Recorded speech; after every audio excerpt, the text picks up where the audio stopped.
I want us to pray. Precious and Heavenly Father, we thank you. We bless your name. Thank you for this far. The Lord Jesus, you brought us. Thank you for our viewers back at home. We pray for them.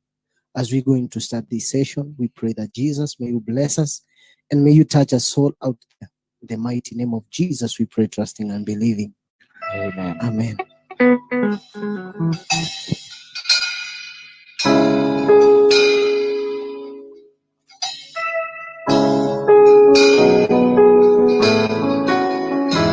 Moyo wangu,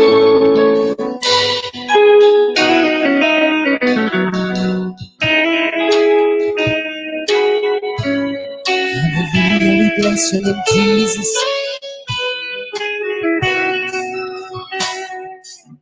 Moyo wangu usilie tena, moyo wangu usibabaike, naye Mungu mkuu sana, naye Mungu mweza wa yote. Aliingia moyoni mwangu, kanipa kutulia, kaniambia ewe mwanangu usilie tena.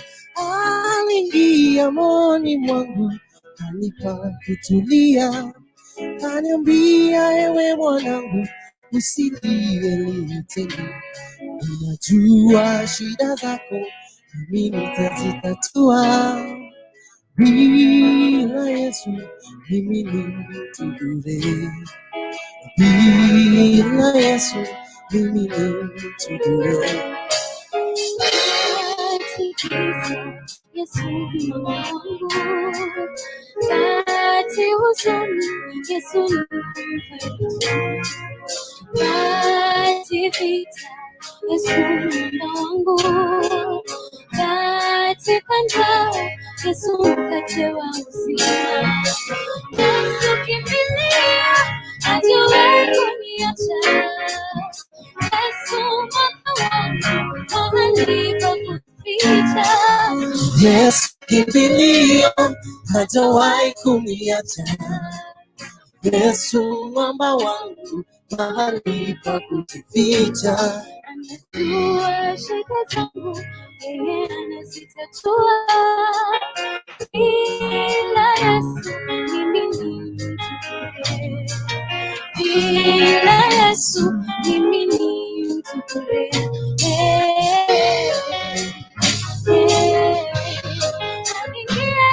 Aliingia moyoni mwangu, nikatulia, kaniambia ewe mwanangu usilie tena.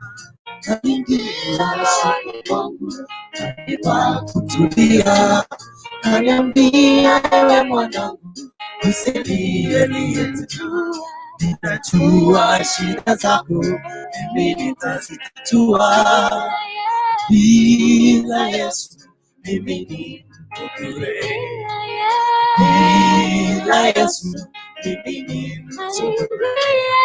Aliingia moyoni mwangu, kanipa kutulia, kaniambia ewe mwanangu usilie tena. Aliingia moyoni mwangu, kanipa kutulia, kaniambia ewe mwanangu usilie tena.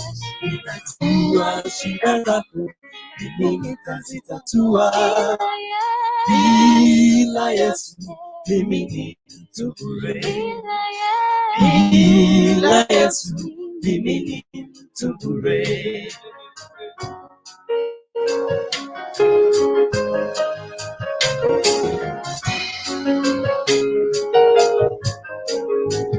Ndani ya Kristo ninaweka tumaini langu. Sijui bila wewe Bwana wangu wewe ningekuwa wapi. Ndani ya Kristo ninaweka tumaini langu. Sijui bila wewe Bwana wangu wewe ningekuwa wapi. Yawe wewe yote kwangu. Yawe ningekuwa wapi. Yawe wewe yote kwangu. yawe ingekuwa wakati nikakataa yawe weni yote wewe ni yote yawe umesimama nasi uko pamoja nasi yawe yote kwangu wewe yote kwangu wewe umekuwa nasi yawe haleluya yawe yote kwangu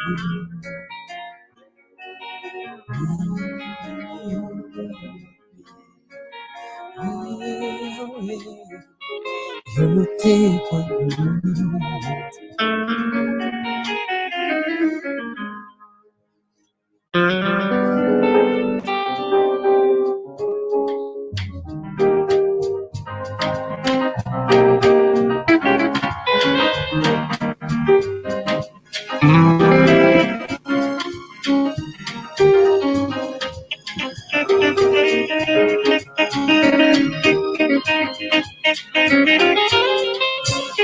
I tell you, sound round one kapis kima things and this kwaiga things and this kwaiga magotonya ramaiga bitus ni sanire sound check tangu de gosingo kwane rada nginde kia kwa mwinalia okay sound check okay it's well and good okay alright karibu sana nyumba imekegima jinsi vile chavo ni kama rogoba kabisa na kukaribisha wote karibu sana ndani ya nyumba na wakaribisha nyote hapa ndani ya nyumba ndani ya Kisi Hot TV kama kawaida kama kawa ni Dennis Nyapoto kama ukipenda kukuntu nimejaja ndani ya nyumba na washukuru sana kwa kuweza kufika hapa watu wangu karibu sana moja kwa moja tuweze kushiki moja katika mchana wa siku hii ya leo tangu Friday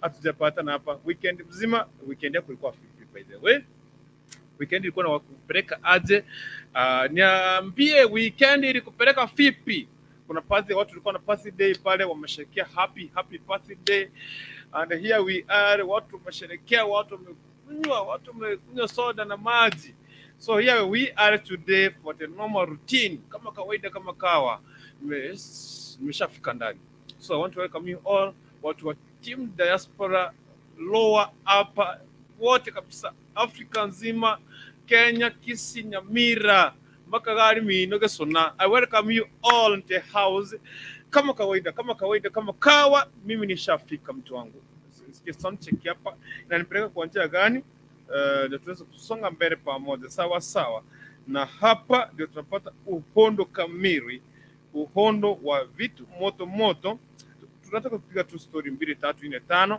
kama mmeshafika just tell me pale kwa team comment niambie kama nishafika nimefika nimewaziri nipo ndani ya nyumba kama kawaida okay kuna baadhi ya vitu tunaenda kuzungumzia igale ya roiga ninoza abantu bose nego cyomerigali abantu bari sukunyuma okay abantu bari sukunyuma I'm saying like this watu watoka sukunyuma abantu bari sukunyuma watu wakitoka sukunyuma I mean like this ukitoka sukunyuma you come you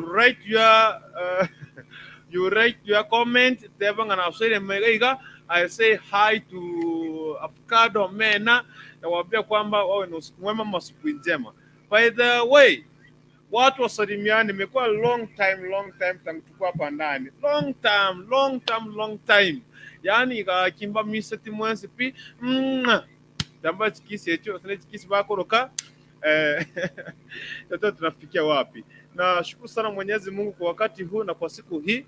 Hakika Mungu amekuwa mwaminifu, Mungu ametuwezesha, Mungu ametupikania hivi leo sisi ni wazima. Nashukuru sana akapewa sifa zake milele na milele. By the way, he is God when he has said to be, when he akisema ndio, there's nobody who can say no. And we have every opportunity and every time and everyone or whatever nasema ya mono chinsa chicha morogoba asinga tukobera umuntu watu rwanere na mmekuwa mwaminifu jya mshetu Hivi sasa nataka niwakaribishe nyote ndani ya nyumba kama kawaida, tunapoenda kuanza katika mjadala wetu wa siku hii ya leo. Baadaye tukutane linki gavu, uko mwagane linki gavu kwa niko nini? Inamwaga linki hapo, watu ingia hapa tuseme hi, we talk 1 2 3 4 things and we say on how tutafikia wapi. By the way, leo tarehe, sijawaambia tarehe, simunikumbushe. Sijawaambia tarehe, leo tarehe ngapi? Leo tarehe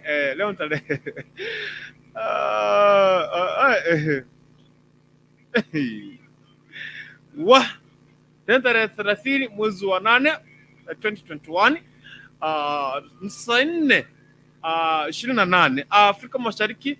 Bado ni Kenya, nipo Kisii, Sudanese amuhia.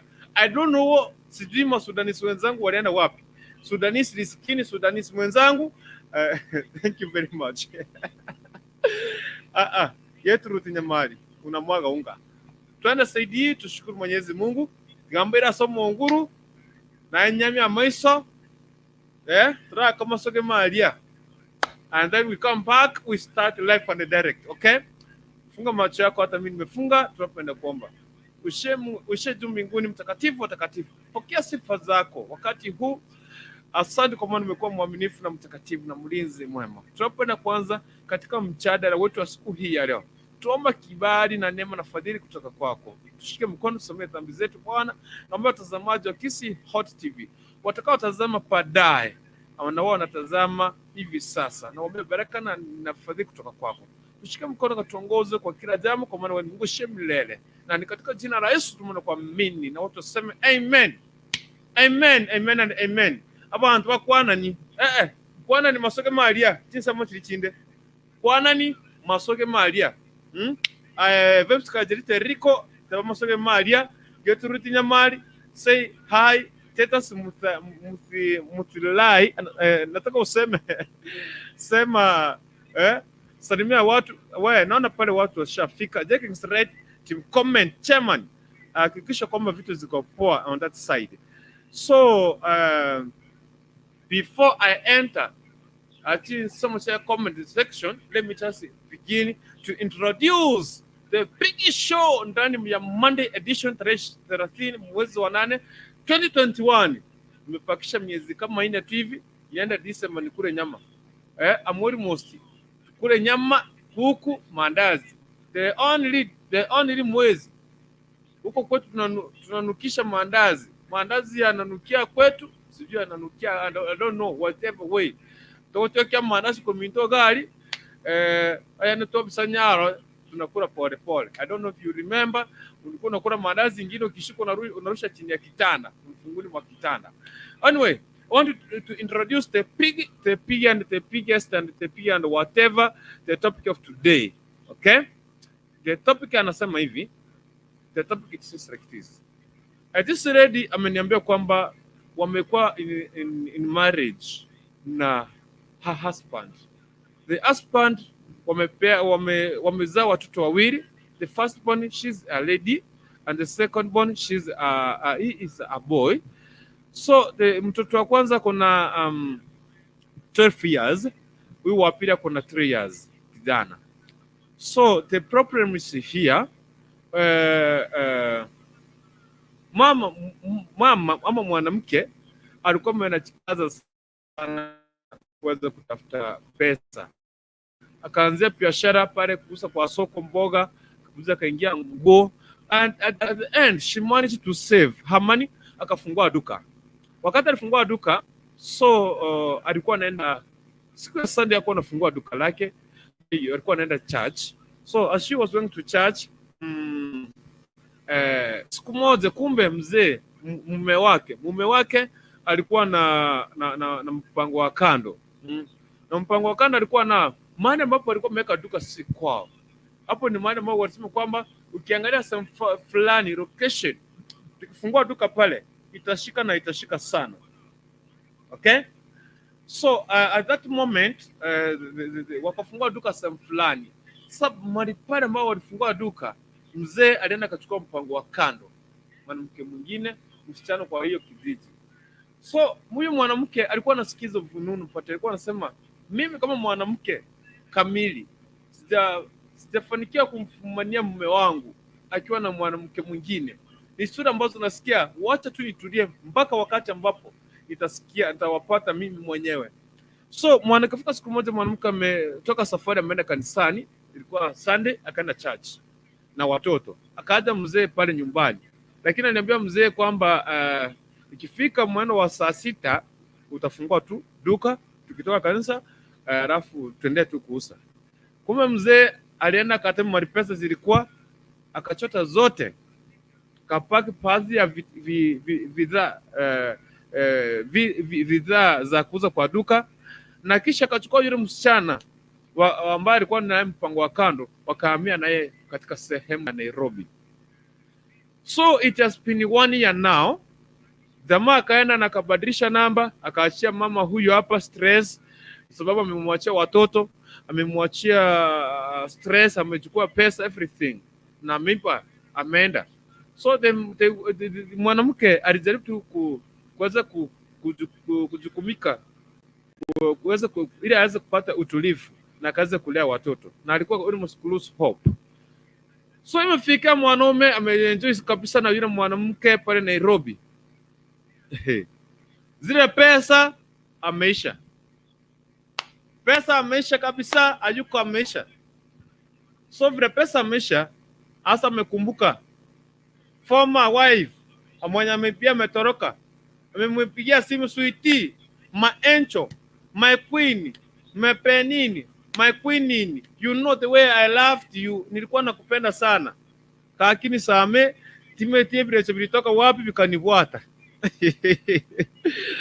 Sijui shetani alishika kutoka wapi. Najua kwamba huyu ni shetani. Sasa hata nimeokoka, mimi nimeokoka, siku hizi naenda church, mke wangu nisame, I'm coming back. Tuanze life, tuanze maisha, mke wangu nisame nirudi. Sasa mwanamke ndiye anauliza, alinipia ameenda, amewaste pesa zimeisha, and he want to come back. Yes, of course, is the dad of these 2 children. Nimkatae ama turudiane tu, ni assume that one. That's what she's asking. So maoni yako itakuwa ya muhimu sana. Sasa hapa after nikimaliza kusoma hizi comments ziko hapa, nikuachilia link, tuingie hapa tupige mchada live and direct mpaka mwisho. Kieleweke nayo mpaka ngoli. Yes, nimetenga tora msidani kilio pedeni, nilipatana ndani kiligaleo, is not feeling well, is not feeling good. Ni mgonjwa, acha tu atujue kwamba atapona, and everything will be well. Thank you very much. Tambeke tiantu kutea link imega, tiantu kutania link imega. Tena some comment. Nikisoma comment nitakuwa natukutana the link hapa, watu ingia fund direct. So watu ningia katika comment section. Mtu wa kwanza anaitwa hamjamboni wote, anaitwa Jackson Right ama chairman wa team comment. Niko na mtu anaitwa Gregory anasema kwamba Jackson Right ukoje. Kurudiniane anasema kwamba hi to comments na kurutu. Hajambo sana. Hi to you my dear sister Gertrude. Appreciate Kurudiniane sana. Kutoka Tombe niko ndani, Tombe na wakilisha ndani kabisa. Tombe ziko mbili, Nyamire kuna Tombe mbili. Sijui ni Tombe gani? Hii ya ile inaitwaje? Ikonge ama ni ya Kemera? Yote iko sawa. Kurudiniane anasema kwamba tujambo at checking right. Titus Mudheo anasema kwamba present here today, hero team comments and kurutu. Hey to you my brother, karibu sana. Anaitwa Kurudiniane, yani hujui tarehe. Si kwa nafahamu jamani, nimeconfirm hapa ni tarehe 30. Anaitwa Vibes Card Erico tuned in, karibu sana my brother. Anaitwa Niye Pado, vipi my dear Geti? I get umesalimiwa na your dearest man here. Gertrude Marata banga poa sana. Gertrude anasema kwamba how do you do? We are doing fine, I'm doing fine. Akurukunga na Gertrude atabanga amen. Ruth was voice kuisha kubota namba 30. Mbona goso agotabanga hi. Karibu sana. Anaitwa Ruth was body chikogerioka ndio turudiane. Chikogenga kuku. Baba kwa ngoti. Hapa umenifresha. Anaitwa Gertrude siwezi rudiana naye sababu huyo mwanaume ni umbwa. You call your husband your dog, the father of your children. Vya kongira. Vimeumana. Vimeumana hapa, vimeumana vya Romanire. Aseke gusi. Dennis Okema anambia kwamba Dennis Okema kora Hispania niko ndani brother. Thank you very much Hispania na wakrisha ndani. Aiko fipi. Gertrude Nyamari Tombe Kimera. Sawa, karibu sana. Anaitwa ni Dennis Okemo from Hispania niko ndani kama kawa, karibu sana my brother. Hispania na wakrisha ndani kabisa mtu wangu. Anasema kama Daniel Marolia. Anasema kwamba niko ndani from Nairobi inawakilisha ndani. So welcome my dear brothers and sisters and aunts and uncles. Here is the link. Titus Mthenai. Huyo mwanaume Pola mbona anasumbua kama kunguni za Nairobi. Obe. Unatusu watu wa Nairobi kunguni. My friend ukienda Nairobi utafukuzwa. So link ndio hapo. Karibu sana katika mchana wote wa siku hii ya leo kama live and direct. Sijui watu mnaongelea kutoka wapi? Mnanifresha sana hapa. Leo nafurahi sana. Hii show, yani nakwambia kama mwanamke anachuuliza. Yes of course. He is the dad of my children. Watoto wawili, msichana na kijana. It's 1 year. Ameipa pesa mena. Watoto wanahitaji kuona baba yao. Wananiuliza every day, dadi yako wapi? Sasa ni anauliza, ni msamehe turudiane? Ndito of course alipa pesa akatoka na mwanamke mwingine. Wameenjoy kabisa. Now Geti. Hey baba. Utamwaga unga mruya arare nchara. I tell you. So anauliza tafadhali. Of course he went with money. He escaped, ameenda 1 year. Hakuwa ananipigia simu. Sasa pesa zimeisha. Sasa tena ananikumbuka I'm the real wife. I'm the mother of her children. Sasa ananikumbuka. What can I do? Nimruhusu, nimsamehe. Ukumbuke kwamba hata Biblia inasema kwamba watu waaberane, maandiko yanasema. They know. Unakikia baba. Oh yeah. Hey. Wetero bwanga. Ekia baba. Habari ya matuko. Poa sana kabisa. Habari ya matuko. Erebu ya twasira ni dia matuka mange. Utimata wisipanya kuranga basi bakakurichani sterigete bakakurichani. Chishughuli mbora chishughuli chinyinge mbora. Well. Karibu sana imeaniomba imeakisi Hot TV. Ndo tena akalibire na abanyolire sitima yokata teyo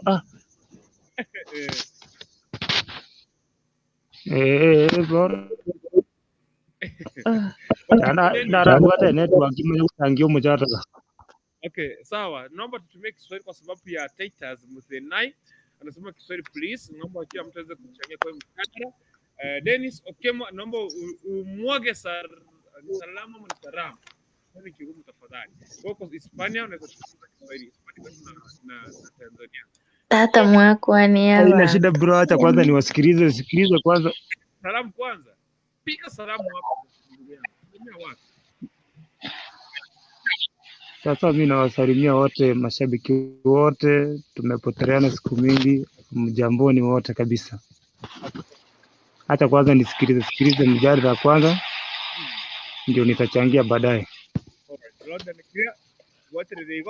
Hapo usiondoke, ila tu mute microphone na shikilia hapo nyuma. Geti.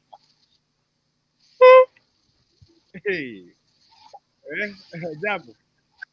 Sasa hiyo sauti yako inapotea. Hebu tengeneza hiyo nini yako. Mimi niko sawa. Sauti wangu. Uko sawa. You are not okay. Anyway, sasa. Poa sana. Mimi nilikuja kukusalimia by the way. Ama yani.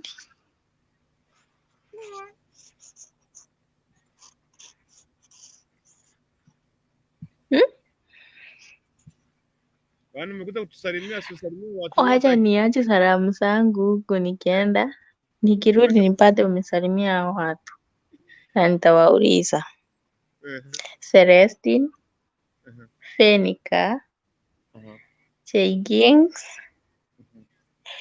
Finest, Kurutu, Favored, tena nani? Fen, Mhm. Catherine, Mhm. Riskin na wengine wote. Hizi salamu zangu high five high five wote. Wow. Okay. Mjadala ni upi? Mshadara anasema hivi. Nani anasema? Mshadara anasema. Okay. Mwanamke anasema. Kiswahili ni kigumu jamani mtu wangu. Okay. Eh, So here she called me akaniambia kwamba mume wake it's now a year. Ile mkononi ilikuwa imeshika chini, alitoka na pesa akaiba, akatoroka akaenda kutoka kwa duka and now alitoroka na mwanamke mwingine mahali ambapo alikuwa ameweka duka kwa hiyo kijiji. So wameenda Nairobi, wamekaa pale, wamekosana, pesa zimeisha. So mwanaume ndiye amekumbuka the wife. Nimemwambia kwamba unajua wewe ni pipi yangu, pipi watoto wangu. Najua nakupenda, you are the wife of my children. Kwa hiyo naomba tu nisamee, turudiane, tuendelee, sitarudia tena. Ile time ni shetani alilishika, sijui hata nilifanya aje, sijui nilijipata. Nisamee, turudiane. Ndio mwanamke anauliza, eh, msamehe ama nimwambie apotelee pote? anyway, Mm. chenye ningesema Mm. bibi, yaani mwanamke asamee bwanake but ampe time, wasirudiane sana. Mm.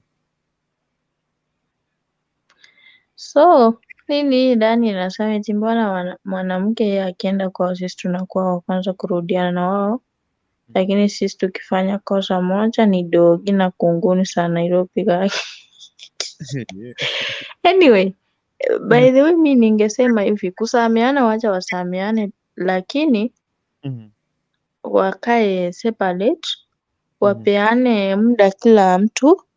Mhm. Sasa ndio pipi aamue, mwanamke yaani aamue tutarudiana ama what. Sababu huyo ameenda na pesa zenye wameaso, huyu mama ameuza mboga, alafu bwana ameenda nazo na pipi mwingine ameishi naye Nairobi wakati zimeisha, sasa tena amerudi. Sasa huwezi jua anafikiria nini next chenye amekuja kuchukua. Mhm. Wacha ampe time kwanza. Aha. Nampe time. Okay. Na watu watakuja na maswali. Shikilia hapo, hata Kwa mimi msamaha waombeane msamaha, lakini amsamee, lakini wapeane time kwanza. atulie kwanza. Sasa atoke Nairobi aende akae kwao ndio akuje kuitwa, ama aende akae kwa mwanamke atulie akingoja time. Pipi kwanza, mwanamke ako Nairobi ama ni bwana ako Nairobi? Bwana ndiye ako Nairobi kwa sababu alitoroka akaenda Nairobi. Sasa Hmm. amekuwa Hivyo mwanamke ako kwao mwanaume. ndio mahali ambapo walikuwa wamefungua duka, hapo Hmm. ndio mwanamke alipaki juu alitoka. Kwenye walikuwa wamekomboa. Sasa wacha mwanaume akae Nairobi kwenye alikuwa ameenda, aache huyo mwanamke atulie kwanza. Na Ampe. anampigia simu anamwambia nimekwama, nimeishiwa. Kwani Ninahisi kama iko nini? Si amblock, mimi nitakublock kwanza. Aki kunguruto ngoko block na triso bongasi nini okwabirana nabo tokwabirana, lakini ingoko block nya kugonjana. Ndeti stress na tumukio bongo. so wewe Ekiyani unataka yangu mukukwira chibesa twari kwaso wajiri kuragire no mukungu ndi bano chieli ndi kwanginyo ile wachakire toiranirane hao. Iko it means kuna jenye ngirorora kembetere ndi gaki.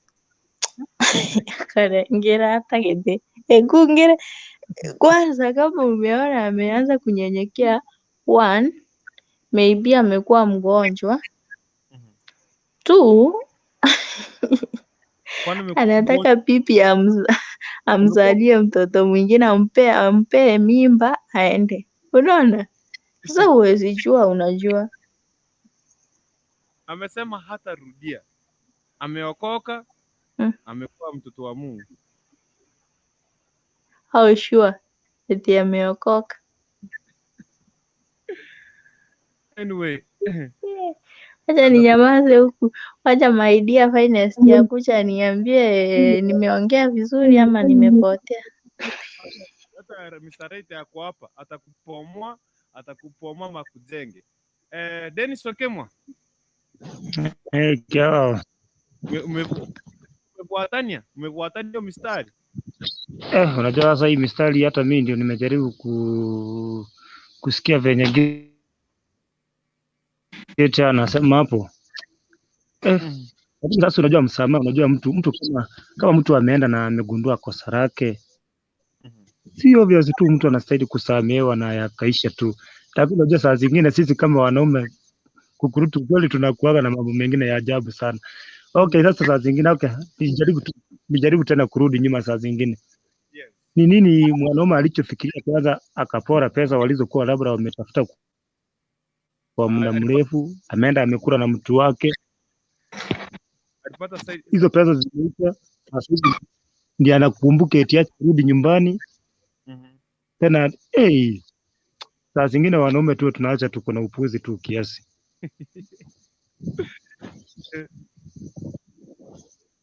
Ukweli kabisa, saa zingine wanaume tu tunaacha upuzi, sababu unajua hata tuache tu upuzi tu kiasi, hata kama kwa siku ya leo nitakuwa naongea mbaya kwa wanaume. Leo siku ya leo acha na mimi niwe kwa saidi ya wanawake kidogo. Hata na wengine waendelea kuchangia, bado nitakuja tena niendelee kuchangia baadaye. Wacha nikuulize, umekuwa saidi ya wanawake, which means hata wewe sasa kwa sababu pipi yako uweze ukamwomba msamaha. Unajua kukurutu, sikiliza bro, nikwambie msamaha. Msamaha upo, unaona. Na ndio maana yake mara ya kwanza nikauliza hivi, okay, unaweza enda ukomba msamaha, sawa, na ukasamehewa, sawa. After kusamehewa, lakini wanaume tuwe tunaacha mambo za vituko tuko nao. Tujaribu kukumbuka tulikotoka. Umepata vile mmepata, umekuta mwanamke mwingine ametoka sehemu yoyote, amekudanganya, umechukua mali, umeenda umekula hizo mali, umemaliza, ndio unarudi kuomba msamaha. Msamaha upo, sawa, mke wake amsamee, lakini wanaume tujaribu tu kukuwa na heshima tu. Shikilia hapo, maswali atakumwagikia in the next minute. Shikilia hapo. Daniel Mgola anasema kwamba mbona mwanamke, sawa, ni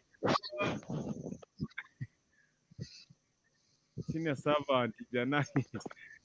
Okay, Mr. Right. Jambo wote. Tusalimie, naona hapa hata senior servant ako hapa ndani but atazungumza. Senior servant, mbona shikilie kidogo hivyo usiondoke. Wacha Mr. Right atuzungumza hapa ndio tuweze kupatia senior servant. Karibu sana Mr. Right. Nimesikia vile Dennis amesema, vile Getia amesema. Lakini mimi kivyangu nasema, unajua wanaume tuliumbwa na tamaa. Na ukifuatilia Biblia, polygamy ilifanywa sana. Huwezi jua ni nini ilifanywa mwanaume akaiba pesa za duka akaenda na huyo mwanamke kwingine. Labda aliambia bibi yake anataka kuleta wa pili, bibi akakataa. So akaona the option juana pesa, atumie pesa aende. Ama tunaweza hukumu tena huyo mwanaume tuseme ni raha zake zilimfanya akafanya hivyo. Alikuwa na tamaa, akasahau ya kwamba ambacho kimeunganishwa pamoja hakiwezi tenganishwa. Alipofika pale alikaa na ule mwanamke wake mwenye alipata. Baadaye akakuja kufikiria akapata ya kwamba mwanamke wake ule wa kwanza mwenye aliibia ndiye alikuwa the better woman in his life. Ikabidi amemrudia kumwomba msamaha. Hii mambo nani anaitwa nani? Ni Mkayama nani? Mambo Mkayara tuambia ati yani Okemu Dennis. Yes. Wanaume tumekuwa na tabia mbaya. Hapana Dennis, ni vile tuliumbwa. Kama unasoma Biblia vizuri, tulikuwa na wale watu wenye walikuwa wanapenda Mungu sana na walikuwa na wanamwabudu kila wakati. Na hata ukifuatilia lineage yako mahali ulitoka, inaweza kuwa ni lineage ya David, inaweza kuwa ni ya Solomon. Alikuwa polygama na alikuwa anaangalia kitu na anakipenda, na alikuwa pia anaibia mtu bibi yake, so tutasema yeye alikuwa nakosa pale. So this is what tuseme, tuko na hiyo lust. We have lust in us, forgetting that there is love existing. Unaona? So that is what you are fighting for. Fight for your love, not for the lust. Yeah, mimi hao machache naweza sema. Kama mtu ako na swali aniulize. Shikilia hapo maswali yapo nitakuuliza. Mr. Right, kumbe umeokoka. Poni pesa kuweza japo hapo wote hatujambo sana. Visiva actress ndio kuingia karibu sana. Titus Mudenai hakuna msamaha hapo. Too much of everything is dangerous. Atake kabisa. Ako hapa. Mdenai jambo, fungua microphone, zungumza na sisi. So the next ndawaambia tufungue na sisi tuonekane. Lakini sasa na mimi nikifunga kamera, si tutakuwa wote Sudanese. Lakini hata ni waruhusu kwanza tuzungumze hii. Mdenai jambo. Unmute your microphone brother. Fungua microphone yako, ninaomba tufungue microphone. Mdenai, fungua microphone yako, unmute your microphone. Na kuona hapa. Sasa tuambiane ukweli bwana, tuambiane ukweli. Wanasema kwamba kufanya kosa si kosa. Kurudia kosa ndio tunasema ndio linakuwa kosa, si ndio? Sivyo ndio wanasema. So this is the first time you, okay, Mutenai. Jambo. Si jambo. Nafasi kwako, salimia watu na karibu kwa mjadala wetu hii ya leo. Leo mimi niko naoma, hata kuongea hata inanilemea. Hata kupata vizuri sana. Sauti iko sawa.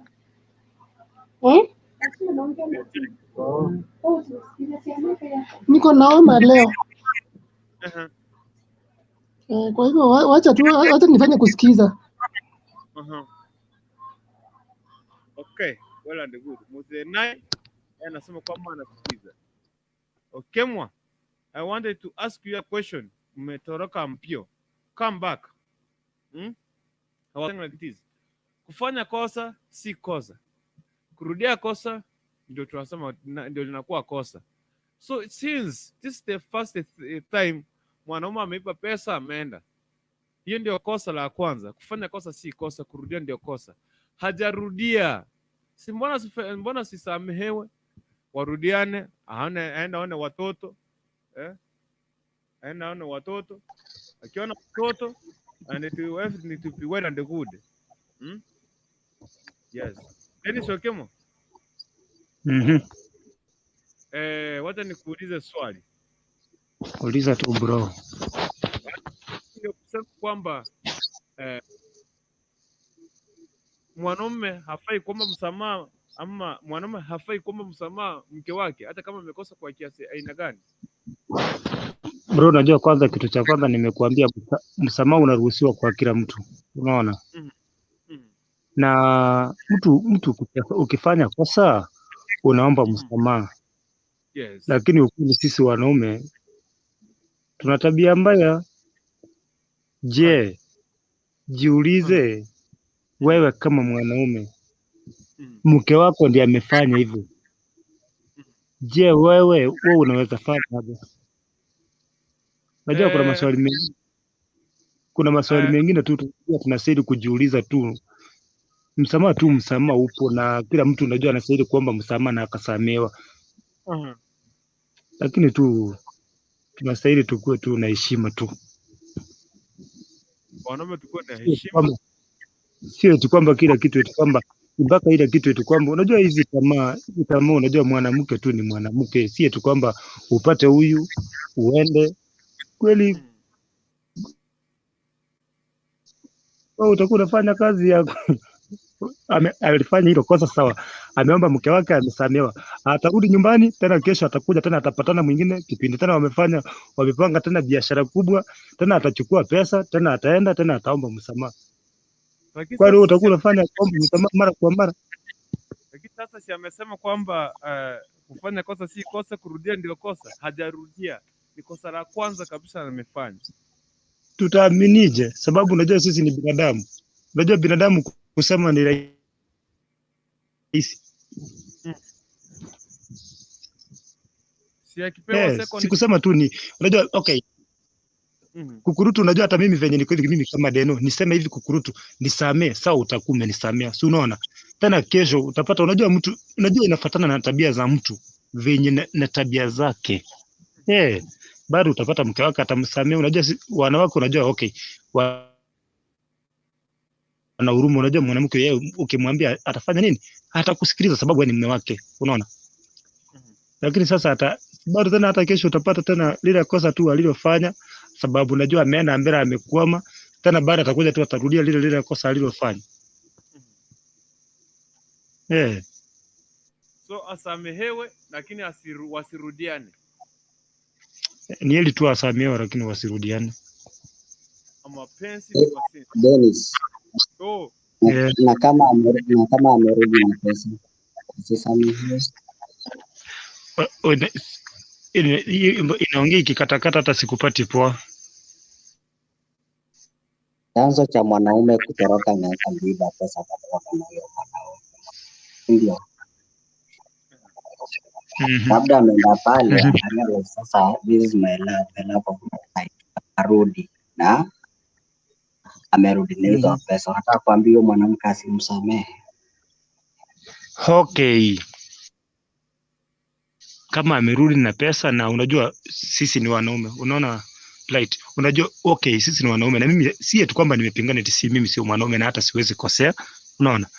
Kama amerudi na pesa, lakini si eti kwamba mtu alienda labda aliachia mke wake venye alivyochukua zile pesa, akaacha mke wake alikuwa na watoto akiteseka, ameenda zile pesa hata amezaa zitumia zimeisha, akuje tena kuomba msamaha tena akuje.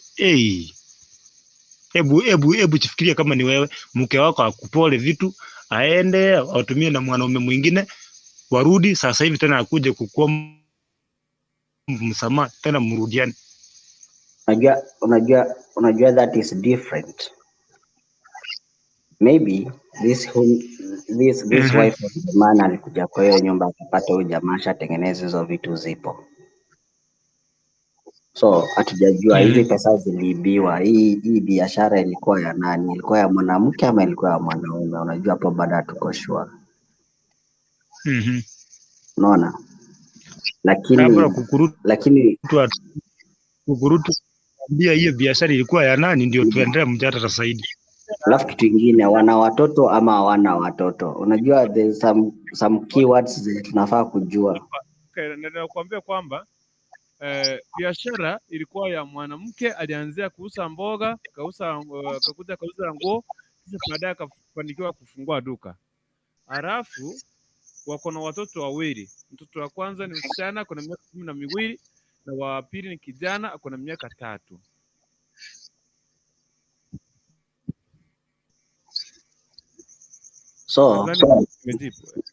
So in this situation, unajua mtu mkubwa mwenye ako machua amefall in love, there is no way unaweza muamulia. Unaweza ambia mwanamke asimsamehe, lakini kwa roho yake bado yampenda yule mwanaume, abaki akiregret for the rest of his life. So the good thing is to give the man the second chance. Then after there ni kuweka pesa zake mbali na bwana. We have banks. She can deposit the money in the bank and ampatie time wale watoto wao pamoja. Kama the man will repeat the same mistake, then it can be over, but to say it is over in the first place, enyewe tunimesema mwanaume alikosea ni sawa, but kuna ile keyword, wanaume wote tuliumbwa na tamaa. Wanaume tuna tamaa na si uongo, na kuna mwanaume atanidanganya hana tamaa. Na mwanamke wanasema ni kiumbe dhaifu mbele ya mwanaume. Umeona? Tunajuaga watatusamea, but we don't take that chance to hurt them, no. When the person is coming back, ajua anakuja back na anakuja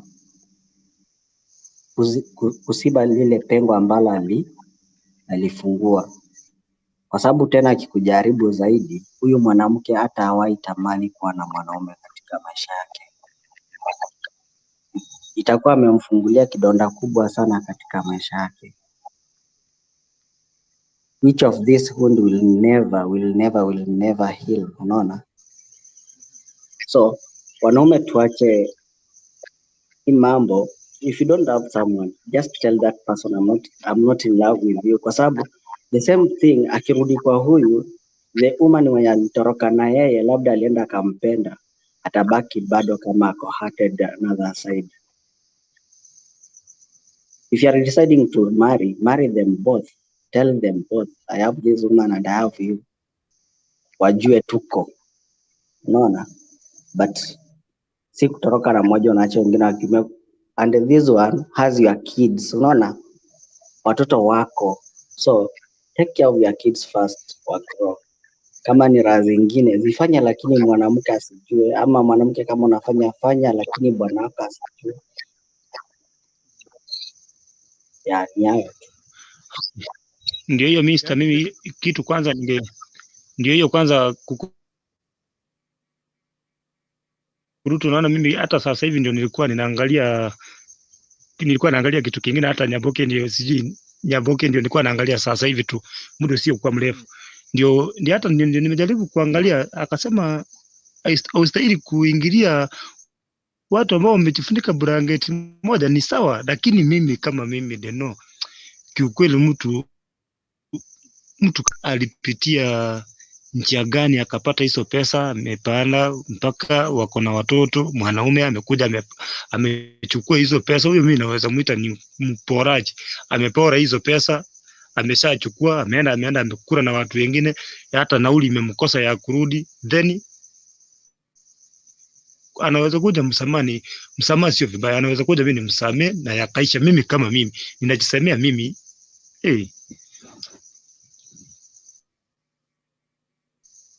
hiyo mimi ukweli leo kabisa ni mwanaume, lakini ni network kwa side nyingine ni ile, hata vitu vingine unastahili kugeuza. Je, ingelikuwa ni wewe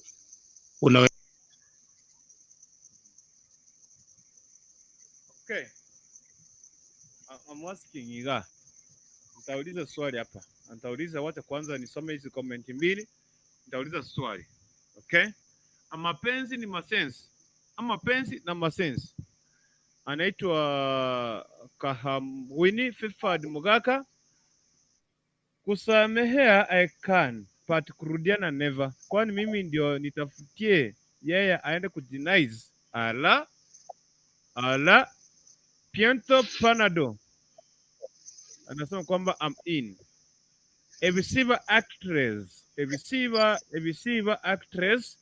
If alifanya kosa la kuiba pesa, siwezi msamehea. Nitakata mguu mmoja akae kwa nyumba. Juu nikimsamehea atarudia tena. Aseme nitamsamehea. Atasamehewa, kumradhi. Mimi nitakuchoma pi. Umesikia? Utachomwa. Daniel Maroria anasema kwamba my friend Dennis Tiga ego sorry. Yo mimi my wife We, alienda na kila kitu kutoka kwa nyumba nikiwa ushago but still tu ya mtoto mimi ndio naomba turudiane na yeye kwa vera ikoro ororo. Yes. Sababu ya watoto. kurutu. Oh. Sasa nyinyi mnasema asamehewe. Sasa kama alipita na pesa, si next round atapita na mtoto.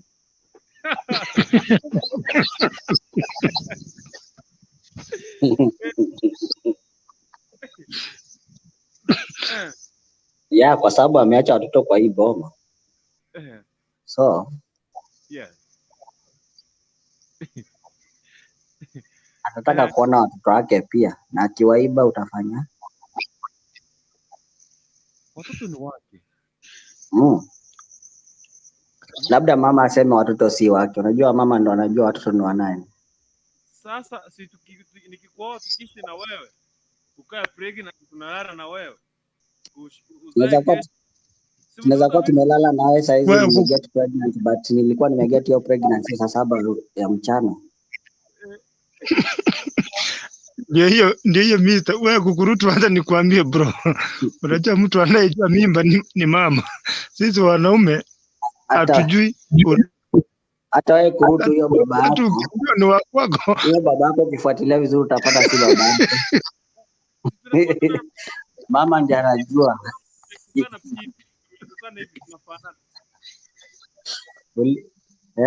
Wacha Masia kuja atuambie. Mama ndiye anajua baba ya mtoto. Unasikia wanatumiaga kiberiti?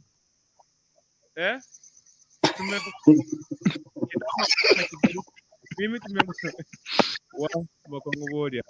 vitu vimekonga hapa. Vitu vimekuwa ngumu. Masi bodi fungua microphone and camera, ndio kumefungua kamera. Jambo.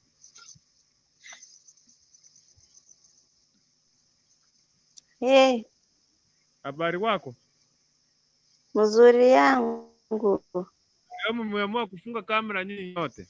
Anyway, sababu ni It Monday na sasa ni saa 5 usiku. Naweza pata watu wako kwa nini? Sitaki watu wafungue kamera. Wacha tuingie side. Say hi ndio ingie kwa mchadara.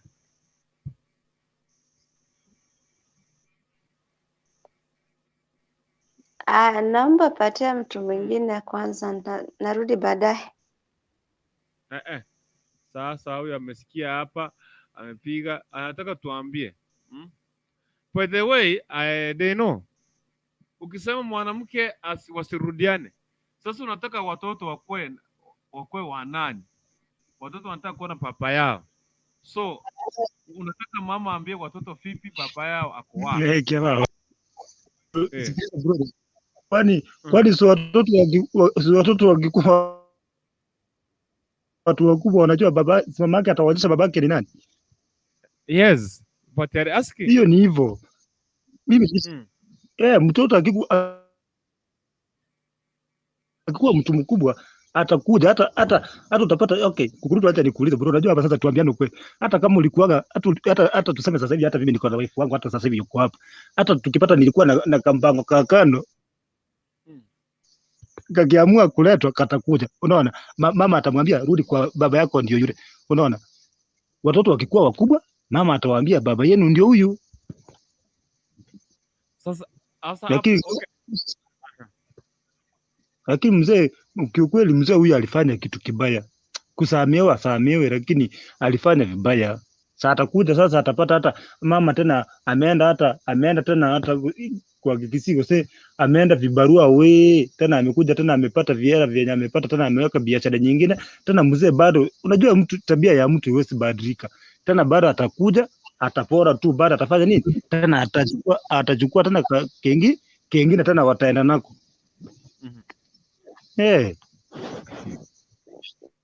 Okay. Dennis. Okay, umesikia nini hiyo story ya Daniel Maloria? Amesema bibi yake alitoroka na vitu zote kwa nyumba, lakini yeye ndiye anatamani warudiane kwa sababu ya mtoto. Na ukifuata vizuri si kwa sababu ya mtoto.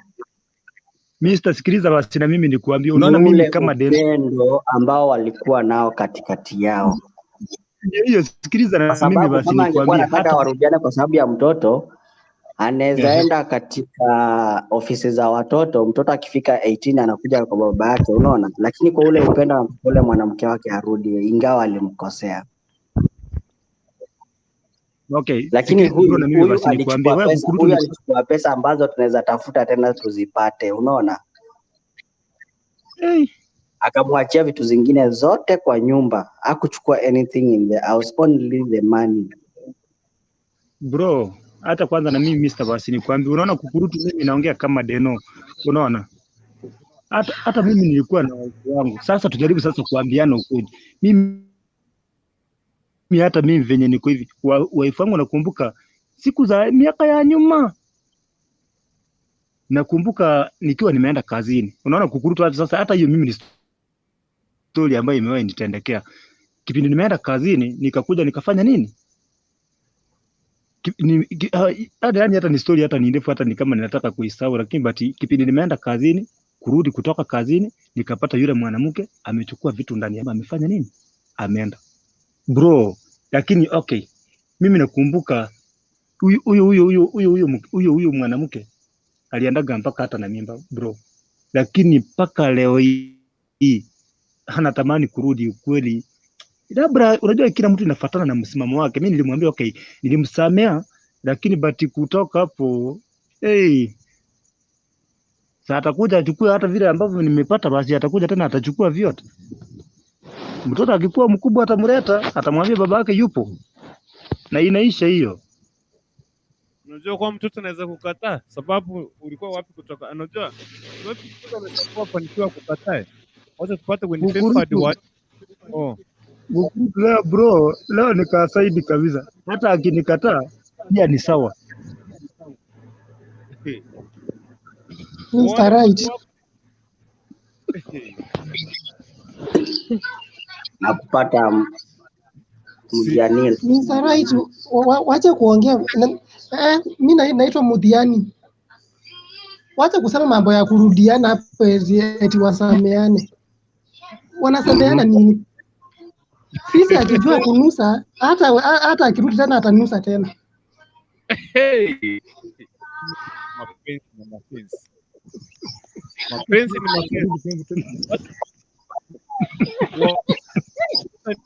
When favored wanawako wametonya hapa ndani. Watasema ukweli. Duka. We are here. Tuko hapa tuongee sasa, tujiongelelee. Sisi ndo tunaambiwa turudiane, na sisi ndo tuliuza mboga kipanda tukitafuta hiyo pesa. Yaani mtu umeanzia kutoka kuuza mboga kipanda, umeuza manguo. I remember I was in that situation one time. Unaacha mtoto, unaachia mtoto jirani, umeenda kuuza kwa kipanda, ama umeenda soko.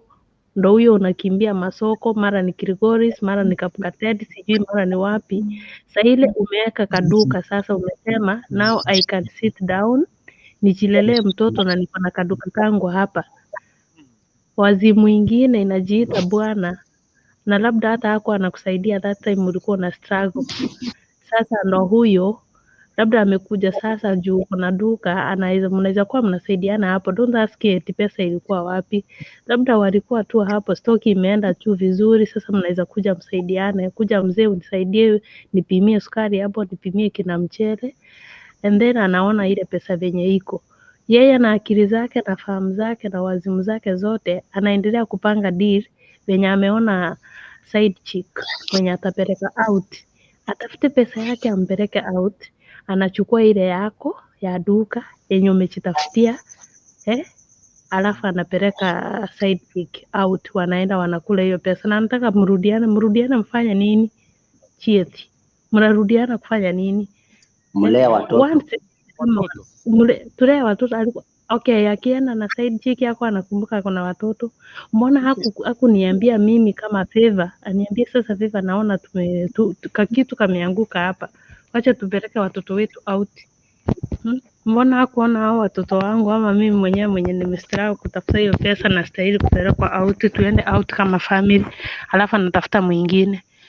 Sasa mimi hatuwezi rudiana. Never on this earth, under the blue sky. Hatuwezi, sababu once a woman umefanyiwa kitu kama hiyo, mundo wenzi. Mnanipata?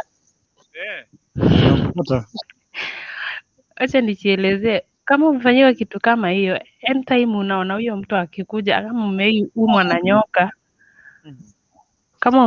na nyoka, anytime unaona hata karatasi ikikuja unaona kama ni nyoka, anytime huyo mwanamume atakuja, hakuna trust itawahi kuwa hapo. Mtakuwa tu yani unamuona tu unamshuku, na hakuna venye mnaweza kaa na mtu anakaa enemy kwa familia. Kama ni watoto wake, yes, watoto ni wake, mimi sijakataa. There is something we call co-parenting. Aende na huyo bibi yake, huyo mwingine side chick, waende wapange maisha yake yao wao wawili. But kama ni kuona watoto, ananiitisha watoto under the government, kwa serikali. Ananiambia sasa nataka watoto wakuje unisalimia. Na serikali inajua saa hizi ni kukurukundu wako na watoto. Tunaagiri. But mambo ya kurudiana, it's a no-go zone, because atarudi, sasa atakuchukua mzima. Atajaribu kukuibia, akishindwa kuue, ndo akuibie vizuri. So that one is a no-go zone to me. Mr. Right, are you getting me? What Aliiba? So utaama kwao uende na huko ndo kwako? Urudi kwenu ama? Mnanipata ama niko peke? Anakuuliza utahama hapo uende kwenye? Hii nyumba mmejenga pamoja na mmejenga kwa shamba lao kwa kwao. Utahama uiache? Mr. Right, hata nisaidie Pesa kwanza. Wewe kukurututu. Kwanza haukutuambia hivi. Kipindi wameweka hiyo biashara walikuwa wamejenga kwa huyo jamaa ama walikuwa wamejenga town? Unajua hapo kuna vitu vingine. Kuna vitu vingine.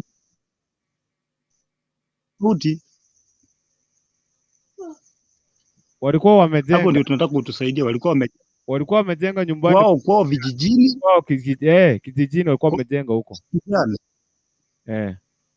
Kwani nyumba ni nini kurukutu? Unaweza amua vile na ukaenda na ukaacha nyumba. Bado ukaenda na maisha tu yakasonga. Kama unajua kitu unastahili kujua mtu, kama akili zako zilikuwa wewe ndio ulikuwa unajua venye unavyo endeleza biashara. Bro, bado unaweza songa tu na ukaenda popote, bado na ukaendelea tu na maisha yako. Okay. Mama G for general, Mama the Mama, Mama.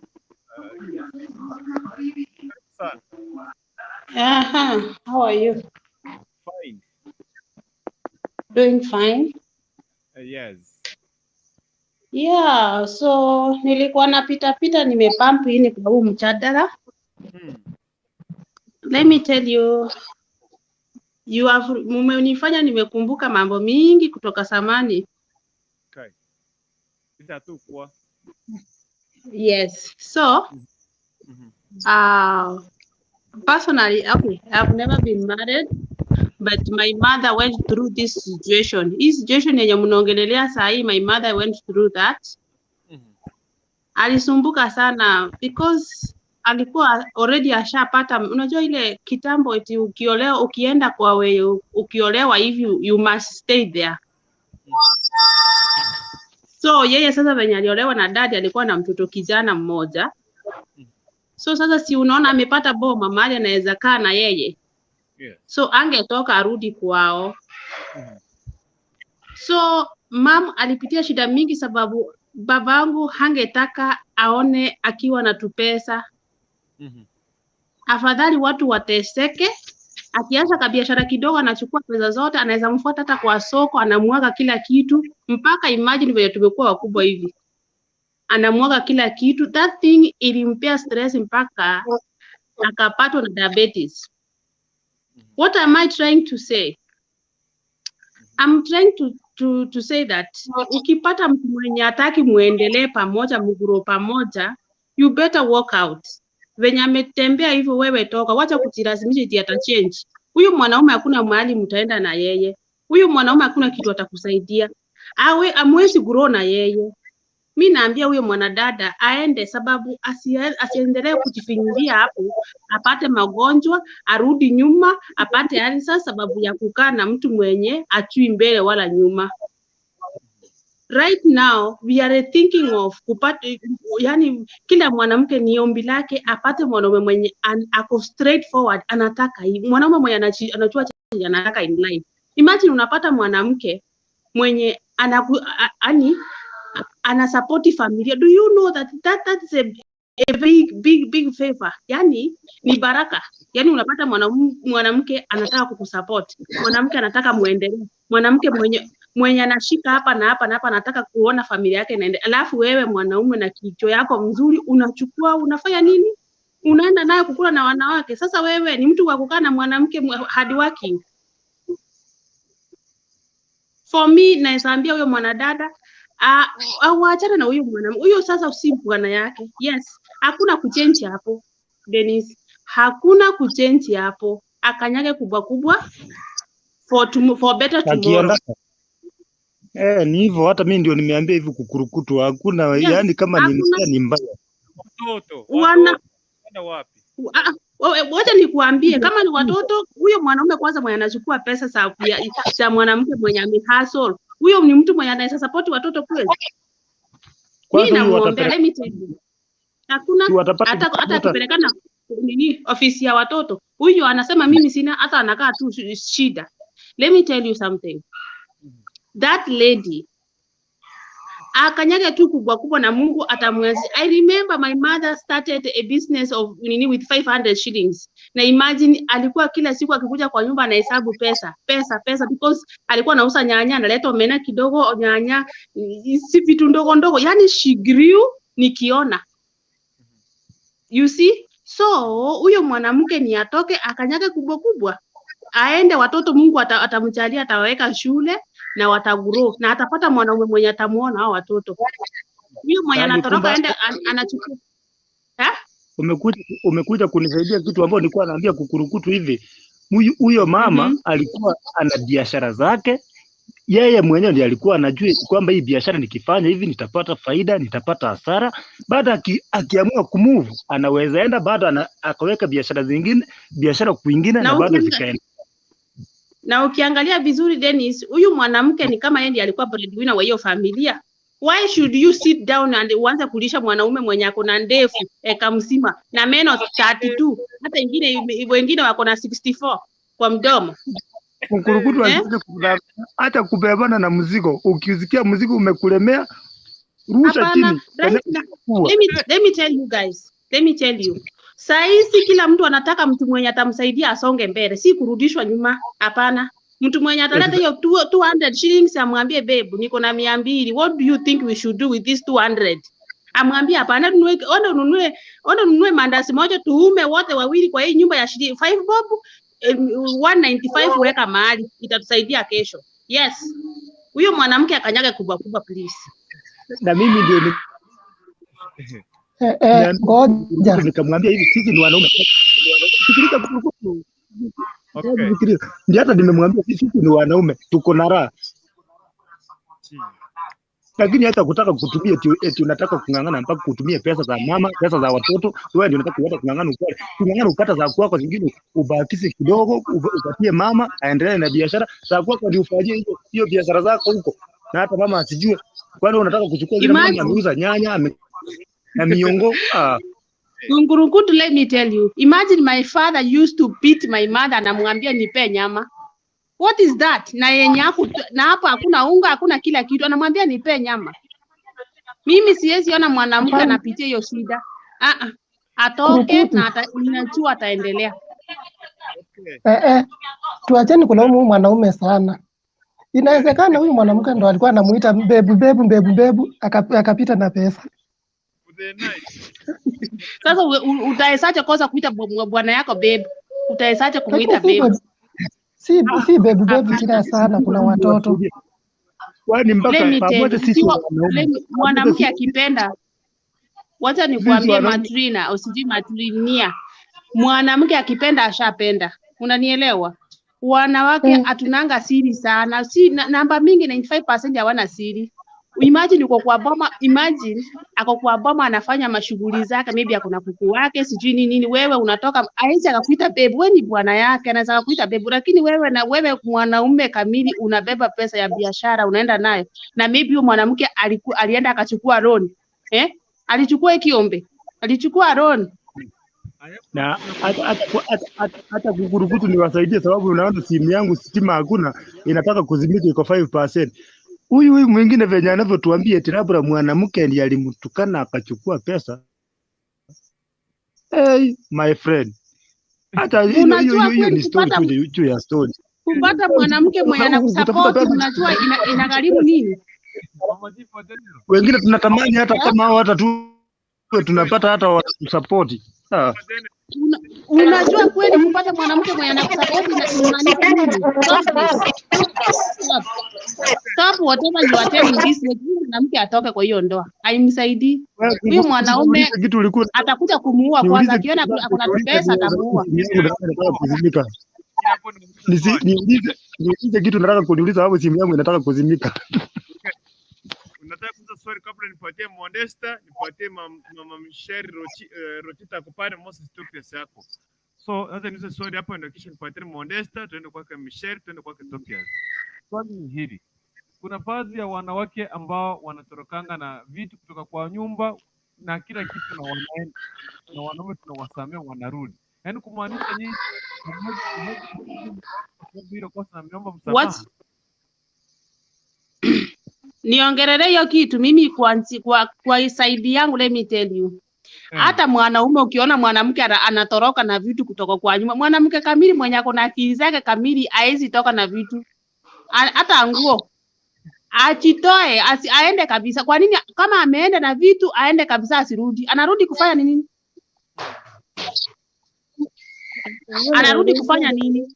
Aende kabisa, sababu that's not the woman mwenye anaweza kufanya hata wewe uguro. Yes, huyo ni mtu wa kukurudisha nyuma. Imagine hizo vitu, mwingine anaama, anabeba sufuria, anabeba kama ni gas, anabeba kila kitu, mpaka unapata amebeba nguo za bwana yake. Unapeleka wapi kama wewe akili yako ni nzuri? Okay. Na hata kukurukuti kwanza nikuulize bro. Samahani kwanza dakika moja mtu kama wewe ameamua, na yeye kama mwanamke ameamua kuchukua vitu ndani ya nyumba akaenda, kama ameona hizo pia vinamfaa vinamtosha, achukue tu aende. Hebu niulize sasa, umeenda yaani umechukua vitu ni zako. Sometimes hii women tuna struggle sana kununua hizi vitu, na umeona huyu mtu hana nyuma na wala mbele, na una haja ya kurudi nyuma. Kwani kuchukua vitu ni manguo zako, kuna shida? Manguo tujasema usichukue, kubeba gas, kubeba sahani, kubeba vikombe, kubeba kila kitu, kubeba mpaka TV. Mtu unakausha mpaka blanketi yenye mmelala na bwana yako, mmenyamba ndani mmejifunikia, unabeba mpaka mattress yenye watoto wamekocholea unabeba, wengine wanabeba mpaka kitanda. What is that? Niko na kesi hapa. Niulize hivyo, huyo mama maybe yeye ndiye amenunua hiyo gasi na yeye anataka kukomboa nyumba aanze maisha yake. Kwa nini basi unataka kurudi? Yes, umebeba. Kwa nini unataka kurudi? Siwezi rudi. Uende kabisa na usirudi nyuma. So unajua sometimes men wanakoseanga wa mama sana. Mtu anakuja anasema unajua mimi sijaoa, sina bibi, sijui sijafanya nini. All of a sudden kwa Nyawaranga huyu mtu amerudisha ule bibi yake na mtoto. Haya, ule bibi alikuwa ameenda, amekuja na madawa hapa. Unaona? Sasa huyu mwingine aongei. Huyu mwingine labda hata kumiti jioni na bwana yake hawezi. Kwa sababu ya nini? Ule sasa ameenda ametembea, amekuja na dawa, amefunga huyo bwana. Hawezi angalia huyu mwingine. Hawezi kufanya sex. Sasa ukiangalia hapo unasema, hii imekuwa washi. Unakaa mtaongea. Unakaa mtasorofu. Bwana aoni. Inaenda hata 1 year. Unasema sasa mahali nimefikia, wacha nifanye nini? Niende nimevumilia ya kutosha. Huyo mtu ako na right ya kubeba vitu zake. Let me tell you. Kwanza hii migorogoro ya kupata wanawake wenye wanatoroka toroka na vitu kutoka kwa nyumba na wanaume wenye wanaiba pesa. Hii watu mnapatana kwa barabara. Nimekupenda nini hormones zina direct kitu yenye kufanya, miili inatakana, mnafikishana kwa nyumba, vitu inaenda kombo. But mwanamke mwenye umechulisha kila mahali, kila mtu anamjua na ni mtu mwenye unajua njia zake ni nzuri, mtu present hapo, mtu mwenye anachielewa. Huwezi fanya vitu kama hizo. Mwanaume anakuja mpaka kwenu, anajiintroduce, I love this one. Mimi nimeshinda nikiwaambia hapa, marry your best friend. Wacha kuoa mtu mwenye kitu yoyote yenye unapata. Date. Maswali na kuuliza.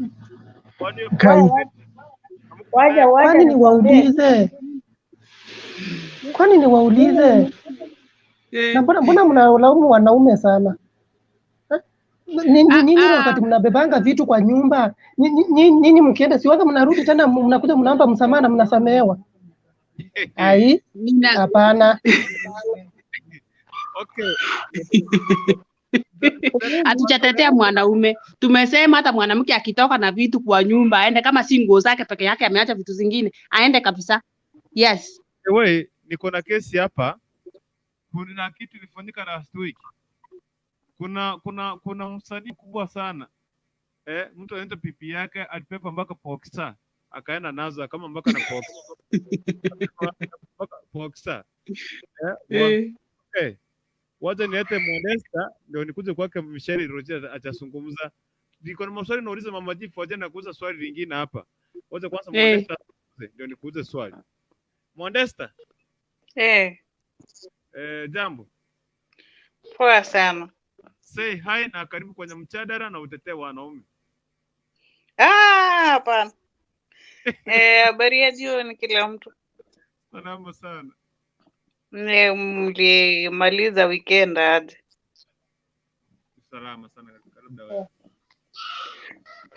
Mimi hapa if a guy decides, if my husband, my sweetheart, my mantikin decides to take the money na aende na mwanamke mwingine, anataka kurudi. Of course hapo si kwangu, yani hiyo shamba ni yake, but akikuja ajenge nyumba ingine, azitake kurudi kwa hiyo nyumba madi alitoka akaenda na kila kitu. Na asitake bibi yake mwenye aliacha bila eni, akuje ajenge nyumba yake, akae na bibi yake, aniache mimi nikae na watoto wangu.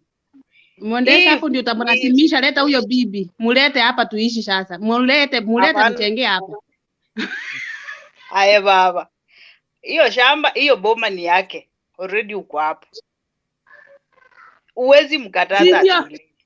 But ya unamwambia sasa lazima amlete. Unamwambia sasa amlete. Hata huyo bwana anataka bibi akwambie shuka chini na ukule sirapo. Wacha mjesa. Hawezi ingia kwa nyumba yangu. Hawezi ingia hapo, ni ajenge. Hawezi. Hata kama ni nyumba yenye alijenga before niende huko, hawezi ingia kwa hiyo nyumba. Unless I walk out of that house. Uko serious kweli? Nitoke nje, nitoke tu niende.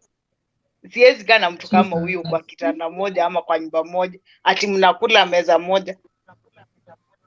Sure. Hakuna kitu kama hiyo.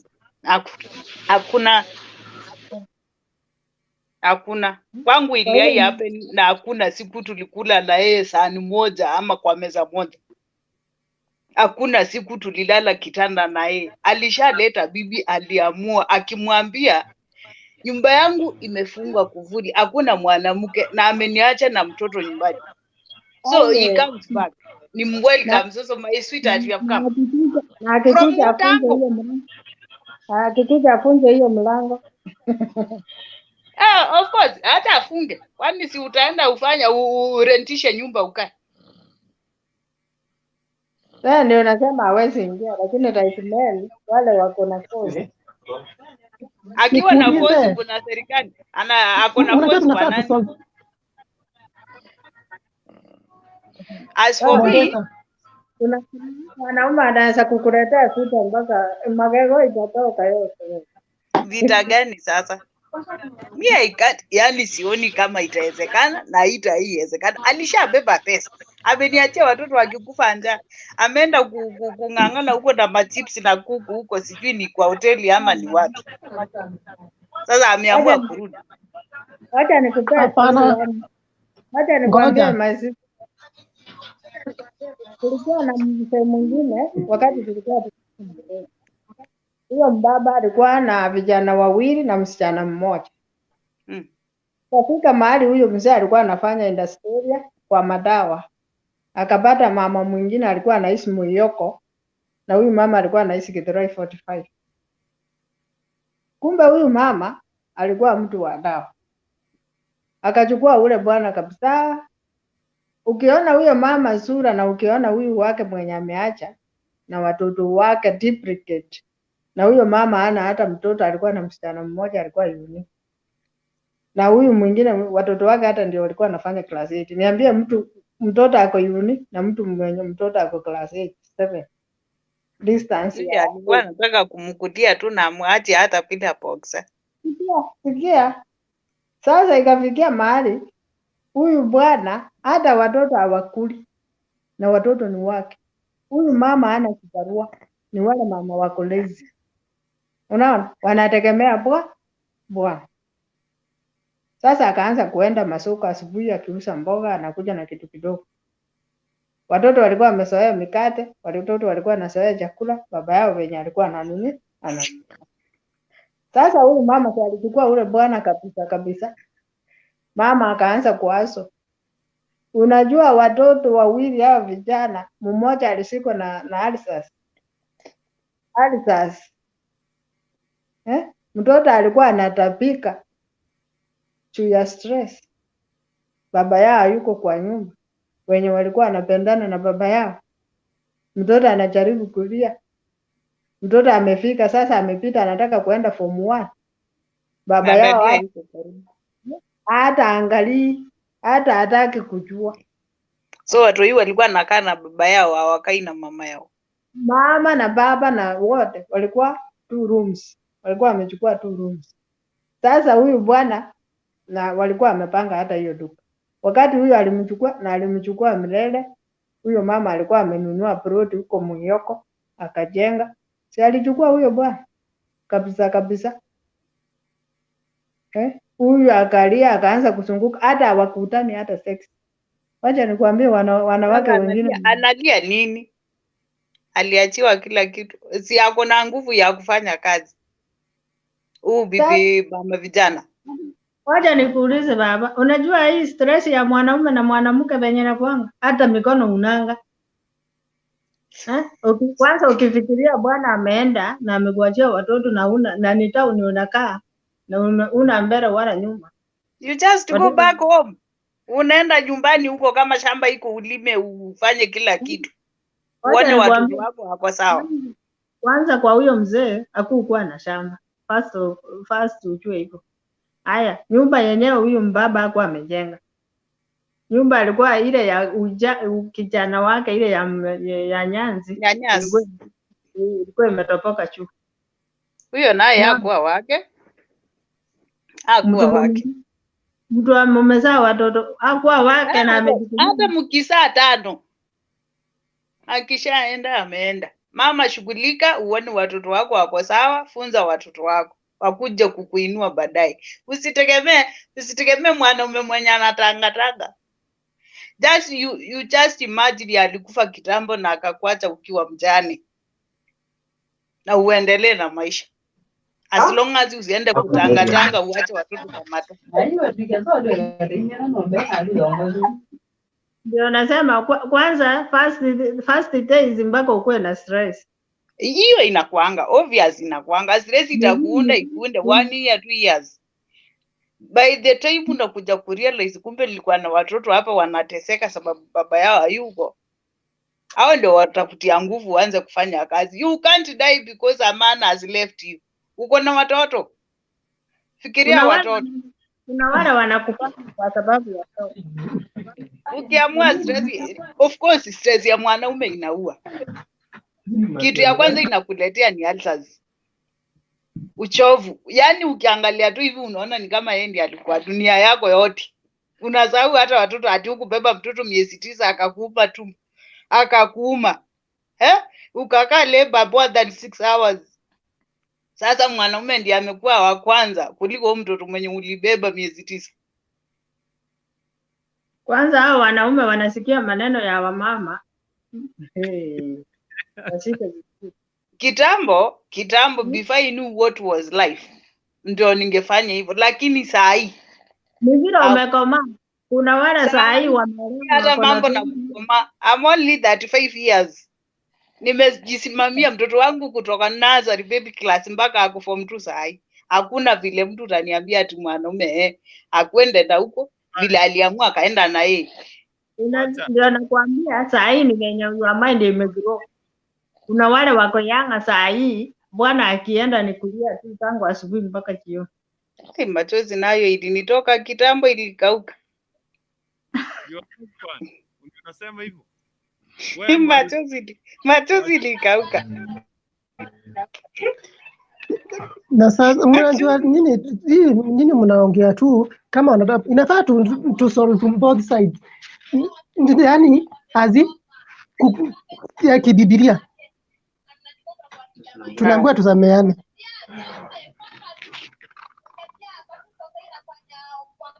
Okay, kusameana ni sawa. Kama afanyaye kosa si kosa, lakini akirudia. But this guy alikuwa ameoa already. Unaona? Na si alikuwa ameoa bibi mmoja. Si ameoa mara ya pili tu na akamwacha. Sasa umeona huyu sasa ametani rangi sababu amekuzalia. Amekaa ile rangi ya Otero. Unajua Otero ile kiasi ya watatu ya black. Watu wawili kuja hapa. Tunaita Pop Media, anasema kwamba Pop Media iko ndani. Anasema kwamba Kurunto mambo poa sana koje mtu wangu. Umepotea sana bana Pop Media, karibu sana. Beatrice Omoyo, sasa imefika mahali hadi wanaume wanatoroka alafu wanatamani warudiane. Yes. Unajua mmetupepa sana. Mnatoroka mnaenda. Tunawapembeleza. Sisi lazima na pia tutoroke bana. Daniel Marolia anasema kwamba thanks Mama G, I take your advice seriously. Gregory anasema kwamba wacha hata watu wamefanya harusi kanisani, ukosana na kuachana tena, upigana mbaya. Ala. Rispa Waro anasema kwamba Gregory, unajia mwanamke mwingine vitu zako. Unaachia mwanamke mwingine vitu zako. Gregory anasema kwamba naona wanawake wanasema wasirudiane, na ingekuwa ni nyinyi mngepegi kama demu hakuwa anampenda, angeleta hiyo mchadala, so let her follow her heart. Rispa Waro anasema kwamba mi pia nitahama akirudi apate vacant. Akihama akienda naye anahama. Rispa Waro alijiitoa asirudi. Wow. Maroria, my friend Dennis Tiga, ego sorry hiyo. Mimi my wife alienda na kila kitu. So kwa nyumba nikiwa ushago. But still juu ya mtoto, mimi ndio ninaomba turudiane na yeye okwavera inkore ororo. Yes. Anasema yeye hivi walikuwa nakaa town, akaacha mke wake pale kando ushago. Kutoka ushago mwanamke ameama na kila kitu. Ameenda na everything. Sasa tena mwanamke anataka warudie sababu ya mtoto. Wacha tukwambie hivi, hakuna mwanamke anaweza beba kila kitu kama huyo bwana hajafanya makosa na amemkataza. Maybe alikuwa na bibi hapo ushago, ndio maana alikuwa anaenda naye akachukua. Sometimes wanaume wakiwa wa soft sana, unaonaga kuna wa mwanamke ni mkali, alafu we uko chini hapa, mwanamke yako juu. So akikupima anaona huyu ni msoft. Hata nikifanya anything this guy hawezi nifanyia kitu. Hata nikienda nitarudi tu sababu ananipenda. So huyu mwanamke maybe alionanga huyu mwanaume hata nikifanya anything ananipenda sana kumtest. But for me that guy asimamie tu mtoto. Hakuna hata kurudiana because that woman will always be that kind of a person. Sana kuwekelea ati sababu mezana yeye ati unataka kurudi. Mwanaume asimamie mtoto peke yake. Ukiona anakubali warudiane, amegundua kuna makosa fulani. Wacha nikwambie. Yaani kama kuna makosa ama amekosa wa kutongoza kwa barabara. Ama tena huyo bwana inakuambia ukisikia amemuomba msamaha arudiane juu ya mtoto. Bibi hawezi ama kutoka kwa nyumba, sio wazimu ubebe vitu.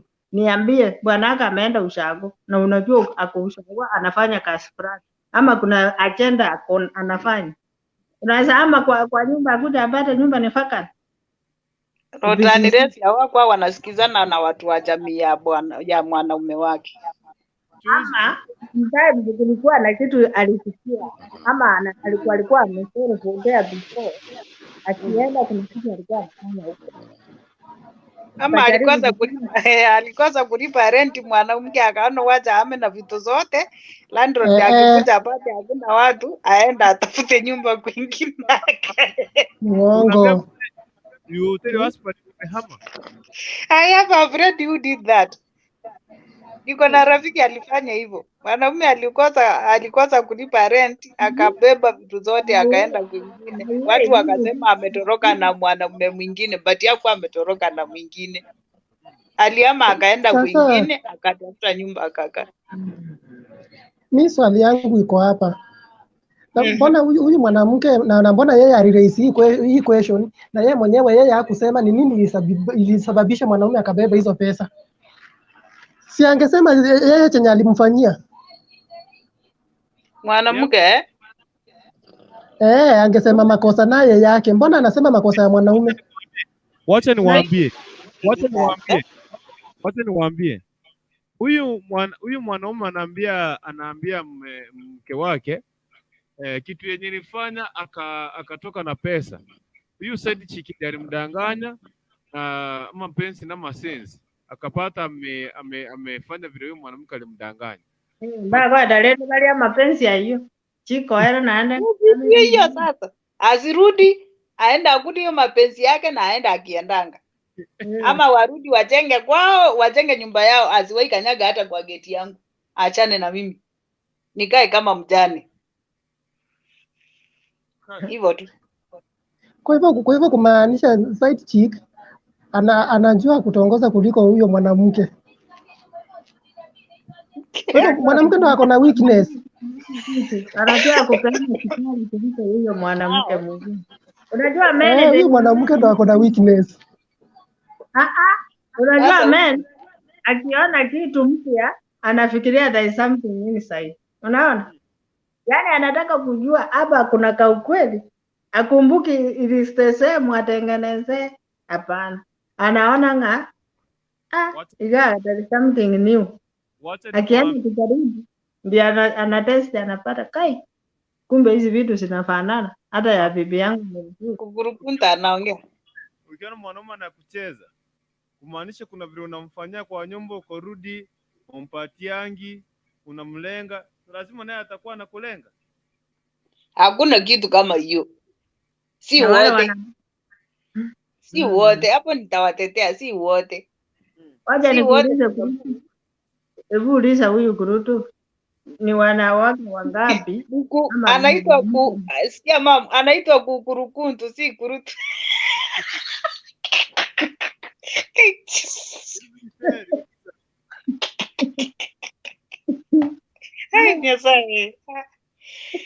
Sasa mtihani inakaa umesikia uchungu sana tukiongelea wanaume. Sababu mnarejelea wanaume tu peke yake. Mbona nyinyi hamjiongelelei? Tunaongelelea kulingana na venye mjadala imekuja. Wanawake wengi ni ngumu sana kufunja ndoa. Kwa nini? 1% ndio wako prostitute, lakini bibi yule ameoleka tu wa bibi. Kitatu hapo. Wenye Na huyu ufunzanga ndoa hata ni sasa nao the way mi najua wenye sana sana ufunzanga ndoa ni wale wenye wamekaa bila kupata mtoto anapima hali ya anga venye inakaa. Hao ndio wengi wao ni wale wanatumianga family planning before wafikirie kuzaa. So this guy akienda kupata ni hizo vitu anatumia kumuuliza, anasema mi bado I'm not ready. Akiona wasikizani anachipea mkongo, anachipea shughuli na anaenda anasema mi I'm not ready yet. But wenye wamezaa, wale wenye wamezaa, wale wako ready wenye wako ready ni wale wenye wako ready kuzaa, yaani kukaa kwa boma, wakae na boma yao, wajenge familia yao. Sasa wewe mwanaume mtihani, wacha sasa nikufanye example. Now you have, yani umezaa na huyu mwanamke wakati mlikuwa mnaonyeshana mapenzi when you were very young, mkiitana sweetheart, babe, my heartbeat, hizo majina zingine mingi za hizo unampembeleza, umemtia mimba ya kwanza, ya pili, tuseme ya tatu, amekuzalia vizuri. Now umeona huyu mama amezaa, amechakaa. Wacha sasa niende mwenye amechipaka mafuta inanukia smart. Wewe palilia mahindi yako bana, palilia mahindi yako ndio itatoka mbili. Au unataka kutamani mtu mwingine. Sasa unapata mtoto wa kwanza, mbeleni ulikuwa unajipondoa, unaacha kujipondoa. Si mimi nitakuacha mimi nikimbilie mwingine anajipondoa. Wacha nikuulize mtihani. Mtoto nimezaa. Bwanangu anataka kukula, anataka avae nguo safi. Hizo time zote kuna breakfast, nyumba inafaa kuoshwa ama kutengenezwa venye inatengenezwa huko ushago. Kitanda inataka, vyombo inataka nyumba at cleanness. By the time I'm done, nitakuja kuoga maybe usiku. Na si ndio hiyo, si ujipondoe sasa hiyo usiku. Yes, tusaidiane basi nijipondoe. Tusaidiane. Sieti uniache kwenda kutafuta huko nje halafu na nirudie hapa ati una kasura mbaya. Muulize. Hata hizo kupondoa analeta hizo vitu za kupondoa ama anataka bibi. Ndio hiyo sasa. Ndio hiyo namwambia tusaidiane, asitaka nijipondoe bila pesa. Yeye mwenyewe anitafutie. Sasa bila kusema unataka kujipondoa. Sasa mimi nitaanza kukukumbusha eti nijipondoe. Wanaume wengi sababu ukinioa ulikuwa unajua venye nilikuwa najipenda, venye nilikuwa navaa, venye nilikuwa nakaa, venye nilikuwa nakaa msupu, ndio sababu kanipenda. Ukitaka hiyo mapenzi iendelee, ni wewe mwenyewe useme bibi yangu tusaidiane hapa, usichoke, ndio ukae at least upate time ya kujitengeneza.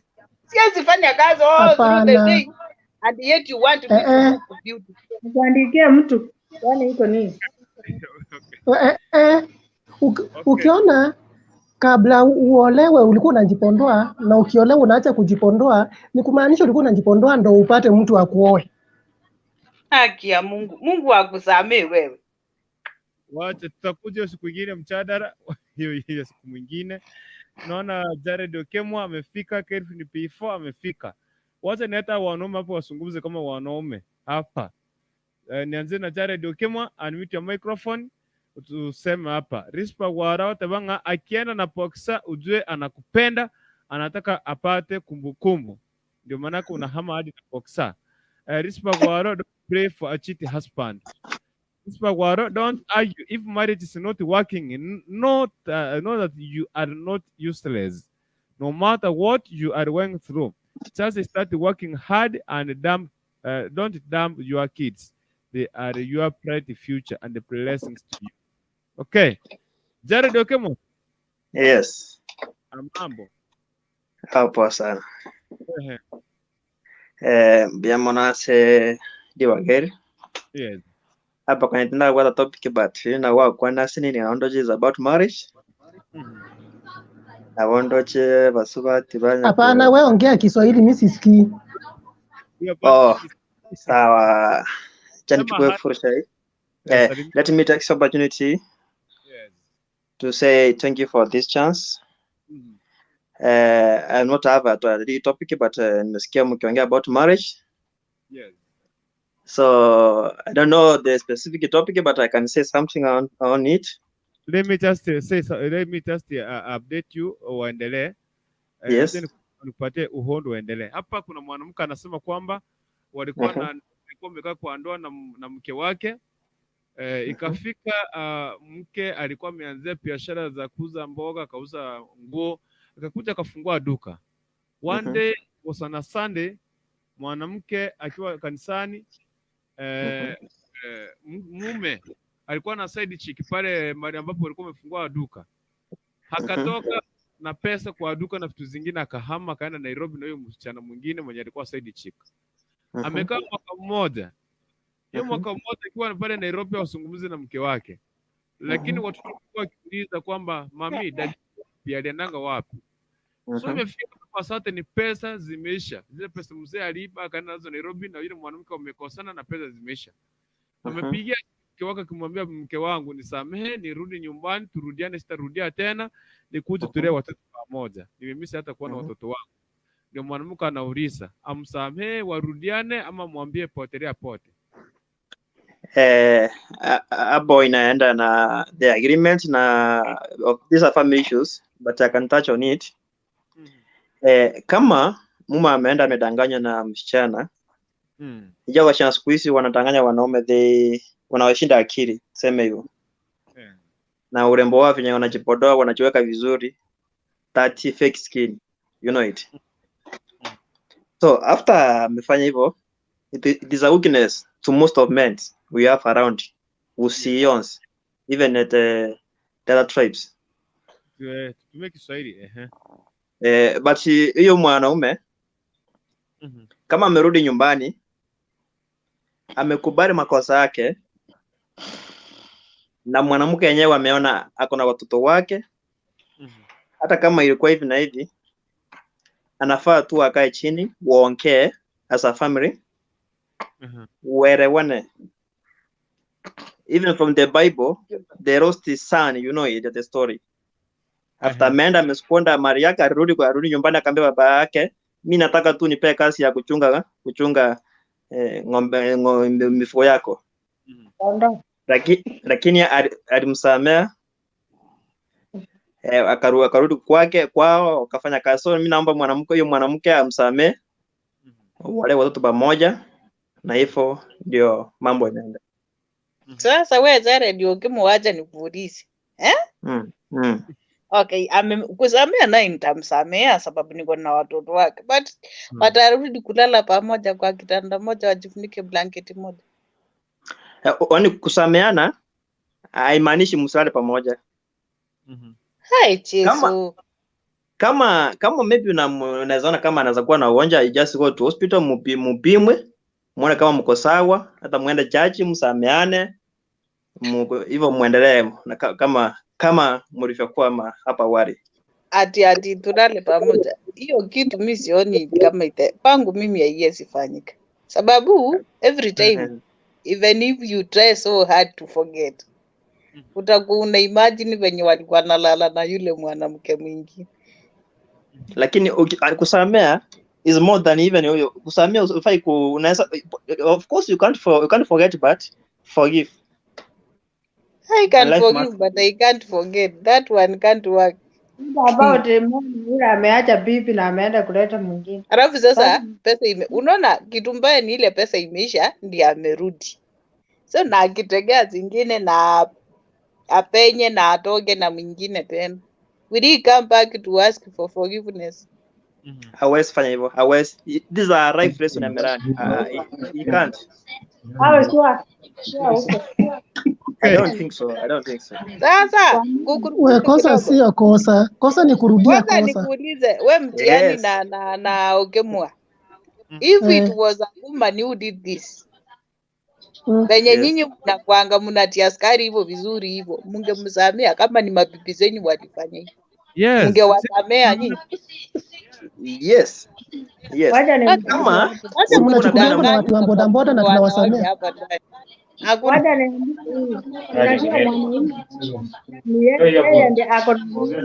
Unajua Acha niongee kitu mmoja hapa. Kama uko na watoto wa huyu jamaa, hao watoto ndio wanaweza make mrudiane. Watoto wanaakti kama the central parts, wanaakti kama between you na yeye. Wanaweza make unite. Kama ungekuwa pira watoto, hapo ingekuwa ngumu. Lakini watoto nayo hata hivyo mwanamke unaona aibu sana ukitoka nje ya ndoa. Unaona? Ni unakaa tu. Wacha nikwambie, unajua tena wanaume hata ukiona jogoo venye inakuanga na wanawake wengi unafanya unaona? Lakini wewe uanze kufanya hivyo vingine. Wewe uwezi. Okay. Ni ukweli. Unajua yeye ambako umzamee kwa sababu istehe. Yaani wewe ni single. Hapana, hiyo ni kama kunigalia kutoka kwa kichwa. Okay. Sometimes. Okay. Narudi kwenyu. Yasmina, mbona wote mimi nasema hakuna mtu mwenye kuperfect. Hakuna mtu mwenye kuperfect. Zungumza mama. Na vile hakuna mtu mwenye kuperfect, hebu tusiweke huyu mwanaume makosa mingi. Okay. Nasema hakuna mtu mwenye kuperfect kwa hii maisha. Ni ukweli. Beatrice inakuja kwa hebu tusiweke huyu mwanaume makosa mingi. Shikilia hapo. Yes. Beatrice, shikilia hapo nakuja. Wife material ameanguka hapa sasa. Yasmina Poni. Men still men. Anasema kwamba that guy needs a word. In fact anafaa arudi ASAP. Yeye anasema mwanamume ako sawa. Wote nipatia Kelvin P4 niende kwake Beatrice ndio atuambie. Beatrice yako na ukweli wa kuambia Modesta, Mama Michelle Rochito. Mnaambiwa ukweli hapa na Beatrice Omoyo, msiende. Kelvin. Unmute. Hello my brother. Mambo. Asante sana kwa kunipatia nafasi ili nami nikaweze kuyanena mawili ama matatu. Yes. Kwanza waje nichukue fursa ni wasalimu madada zangu hapo na kaka zangu. Mashabiki wote wa Kisi wote TV. Hakuna mtu mwenye kuperfect. Na hakuna mtu mwenye kuperfect. So makosa. So mimi hello kidogo. Makosa inatokea ile kitu kidogo. Naomba Beatrice ushikilie hapo kidogo. Naomba ushikilie kidogo. Tupatie nafasi baada ya kesi before kuzungumza. Okay. Asante sana my brother actually. Nadhani nilikuwa nimewazalimu, sasa nataka nikimbie kwa mjadala actually. Mjadala wa leo ni wa kuelimisha sana na ni wa kukuza tu familia zingine huko nje ama watu wengine huko nje. Mimi kitu nilikuwa nasema tukiangalia kama sisi wa Kristo tunaambiwa sana we suppose like tusameane, tukae na ile moyo wa kusamea. Na hata kama huyu mtu amekukosea namna gani ama amekukosea mara ngapi, tunafaa kumsamea mara 770. Tusiwe na ile chuki kutoka ndani yetu. Kama mtu amekukosea, wacha tujifunze kusameana, ndipo tutoe ile chuki na unafiki katika moyo zetu, ndio tuachilie mioyo zetu zikae uhuru, ndio tusipatwe nini na stress. Ukimsamea huyu mtu, hata kama uta forget whatever this person alifanya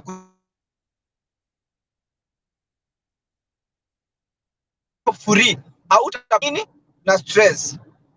Nikuja point number 2, because nowadays katika hii karne ya 21 kubada mwanaume ambaye anakuja na kukiri makosa yake na kuomba msamaha is so rare. Out of 100 is just like 10%. So mimi nikisema nini? Huyu mwanadada kama huyu mtu ama kama huyu mzee wake amempigia simu, amemwambia baby, you know what? nilikuwa nimedanganywa ama sijui ni nini ilikuwa imenini whatever. Naomba tu nisamee. Kitu yenye response ningeambia huyu mwanadada afanye nini ni kumwambia okay, mimi nilikuwa nimekusamea kabisa. Sina nini, sina ujuki na wewe. Ndio maana ulifanya nini, uliamka kutoka hapo uende. Na kama anataka kurudiana ili ware mtoto, asimpe ile first chance. Hivi tu sasa namwambia okay, karibu. You know, because you never know. Maybe atakuja mara ya pili, amesikia huyu mama amefanya nini, ameprosper, anaendelea na zile biashara zake alikuwa nazo. So anakuja round 2. You know, hata kama atamsamea sasa, akuwe ni mtu msiri, asiwe mtu open sana kwenda kwake, nasi mkaribishe kwa maisha yake tena. Ile nini, ile first like ulioko mwabira bwangu, just take it time to learn this person whether amechange, whether is it the real person nilikuwa najua, you know. Yeah, because usimsamee hivyo, because ukimsamea hata yeye anaanza atakuwa na ile kiburi, oh sijui nini nilienda milioni moja tena nimefanya nini, nimerudi. Nikiingia katika, kuna mtu mwingine hapa alizungumza na mambo sasa hawatalala na yeye. Of course, to be honest, we are human being. Na tunasikia jealous sana, si ati wanawake ama wanaume, you know, tunasikia ile jealous sana. Hata usiku ikifika saa 6 hivi utakumbuka, oh my god, vile alikuwa ananifanyia, sasa hivi anafanyia mtu mwingine. Hata kama atakuja, of course yeye utamsamea na mtalala kwa nyumba moja. Hata kama atakwambia okay, sasa bibi yangu tufanye hivi, hauta mind zako hazitakuwa nini, anyo konyo revengere bia gari emotionally, you know. Ano no kore act you like sile ya kupambika, you know. So mimi kitu nilikuwa nasema, huyo mwanadada kwanza, kitu ya kwanza amsamee, na chizi na vile mmesema like wako na watoto na yeye, amsamee, because hao watoto pia wanataka ile nini, ile bond ya babake, despite what happened actually. So amsamee, but amwangalie from a certain angle, asimkaribishi na kuwa, you know. Yeah, hivyo tu ndio ningesema, amsamee, wakuje wale familia yake na amkalishe chini, amuulizie mbona ukafanya hivi. You know, sometimes tunalaumu hata huyu mwanaume, you know. Maybe hapa kwa nyumba, hata kama aliipa pesa akaenda, ni kama alikuwa analimitiwa vitu zingine, so akaona ni vyema at least nisonge na huyu niende ni enjoy, na amepata huyu mwingine tena ameanza kumfanyia vile vile. Sasa amesema is the nieli nirudi kwa ule nini, the devil I used to know other than what the angel. Sasa huyu mwenye sijui, ndio maana amerudi kwenda nyuma. So amsamee tu, na ikiwezekana sasa huyo sasa mwenye anasema like hata mpea vitu, alikuwa ukiwa virgin. Kama mimi nikikuoa ukiwa virgin na nikuo nini, hapo sasa ndio nini nitakuwa na nini ya kutoka na wewe. But kama ni sikukuoa ukiwa virgin, wewe ulikuwa wapi? Si ulikuwa na mtu mwingine, but sasa tumezaa na wewe. Vitu zingine let us nini to ask normal. That one is biological question. That's it. Okay.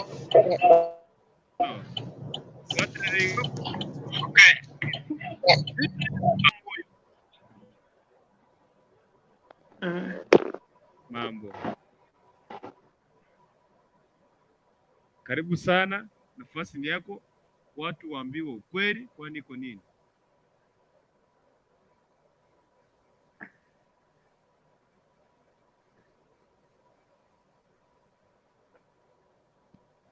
Umoja Petris, nafasi ni yako.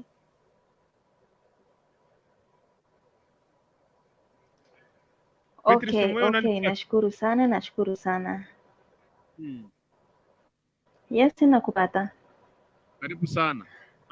Kwa upande wangu asante. Nashukuru sana kwa hii nafasi. Kwa upande wangu mimi ningesema hivi, hakuna mtu mwenye perfect kwa hii live, na hakuna live huendanga nywe bila makosa, na sana zile familia unaonanga zinakuwa vizuri, zinakuja vizuri, kuna uelewano mzuri, Hapo ndio hata shetani mwenyewe anatafuta nafasi ya kuwatenganisha.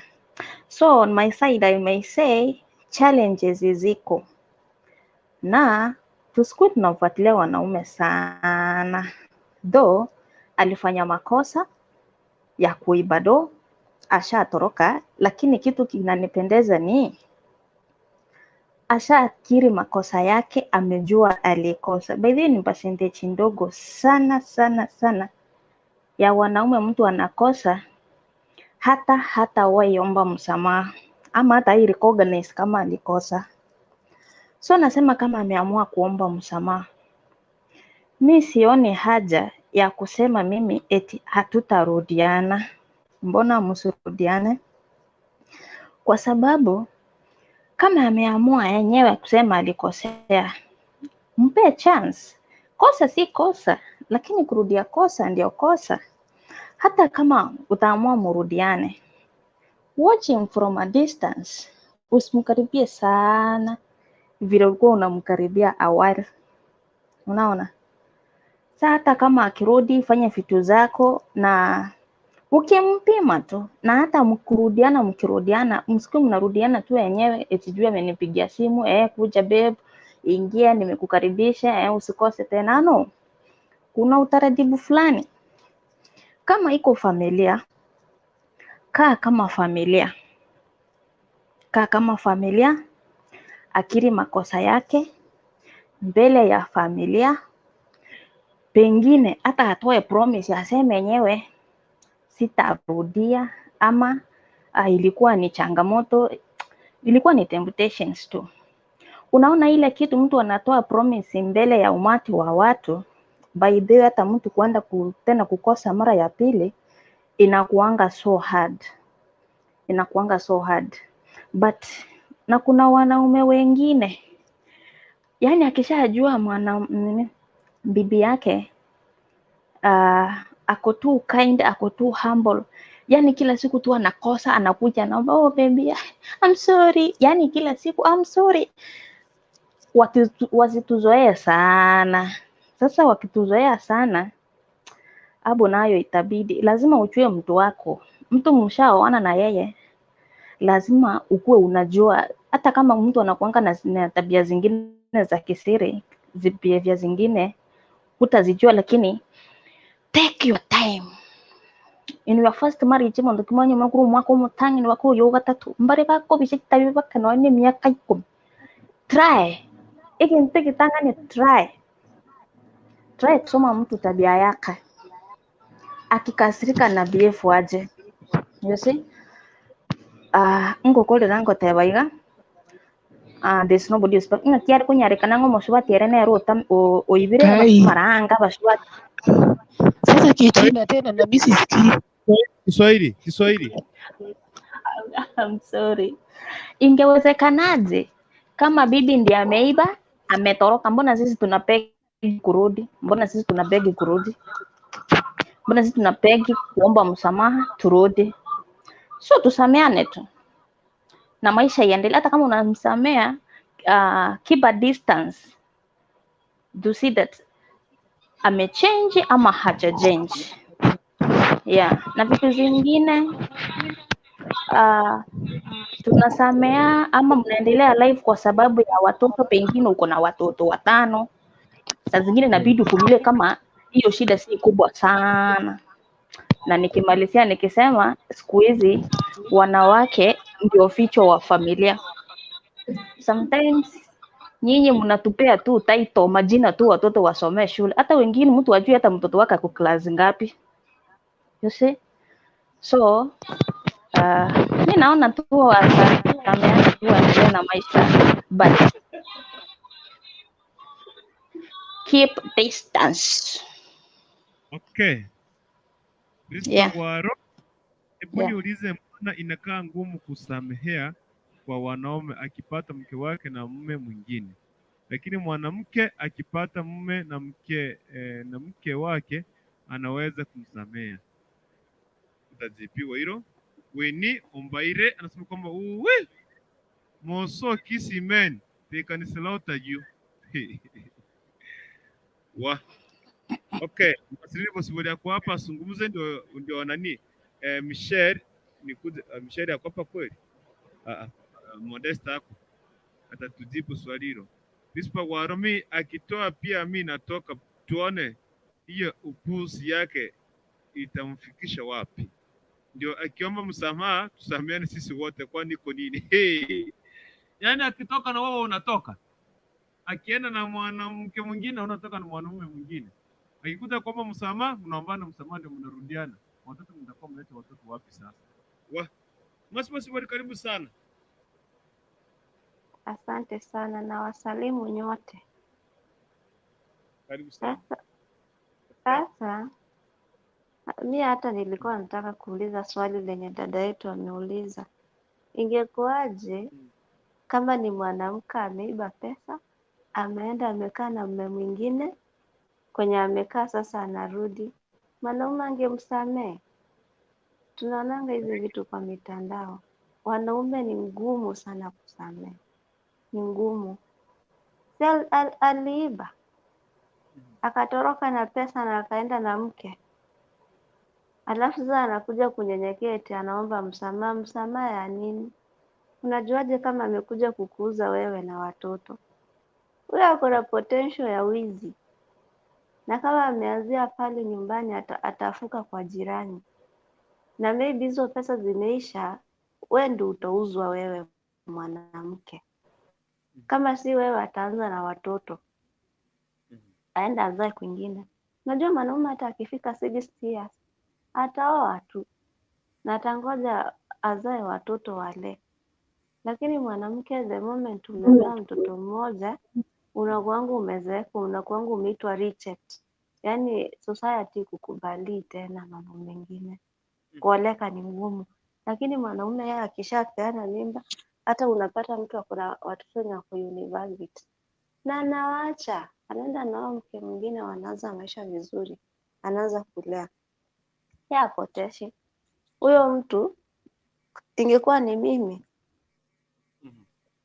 ningemsamehe. Kumsamehe utamsamehe, lakini siwezi kukaribisha kwa sababu ameonyesha anaweza fanya nini. Huyo hata akikuua anaweza kuua, ana shida, atakuua na kumalize. Anakuua. Sasa kama Masi, imagine ako na watoto, ameiba pesa Masi kutoka nikuulize. kwa duka, ameenda nayo. Huyo mtu ni kitu gani hawezi fanya kwa hii dunia? Huyo mtu ni muuaji, mwizi. Huyo ni mtu mbaya sana. Unamsamehe lakini usimkaribishe kwa maisha. Ni kama venye Masi, Masi nikuulize. Unajua kama utamsamehe hiyo ni kumaanisha you are not a Christian. Mwanampotevu alifanya vivyo hivyo, lakini babake alimkubali. Kwa nini usimsamehe? What I've said, sijasema simsamehe. Nimesema nitamsamehe, lakini siwezi mkaribisha kwa maisha yangu. Even Huwezi samea mtu na ukose kumkaribisha kwa maisha yako. Hiyo si kusamea. Hiyo ni kusamehe. Hata sins zina consequences zake. Hata Mungu akikusamea bado consequences utapitia. Do you remember Paul in the Bible? Si aliua watu akafanya dhambi zote. Mwisho yeye alifanyiwa nini? Si Mungu alimsamea na Yesu ndiye alimuita amfanyie kazi. Baadaye si aliteswa. Kwa nini aliteswa? Na Mungu ndiye alikuwa amemtuma. Yesu ndiye alikuwa amemtuma. Alipitia. Daudi. Lakini hakuteswa sababu ya yale mambo alifanya. But he was going under the consequences of what he did. What he did is what was done to him. And do you remember kusamea mtu ni kumaanisha umemkubali tena. Hapana, hakuna kitu kama kukubali mtu. Unamsamea, unaacha, yani unakilini roho yako, lakini eti mnarudiana. Hapana. Hakuna. Watu, kwa nini? Mimi nataka kuambia hivi, nimerudi tena, huyu ni Mama Chief for General. Mtu asikudanganye eti kusamea mtu mwenye amekuibia ama amekufanyia sana kuiba. Huyo mtu haisi change. Yes. Huyo si mtu mwenye unaweza pelekana na yeye mahali. Wacha nikuambie.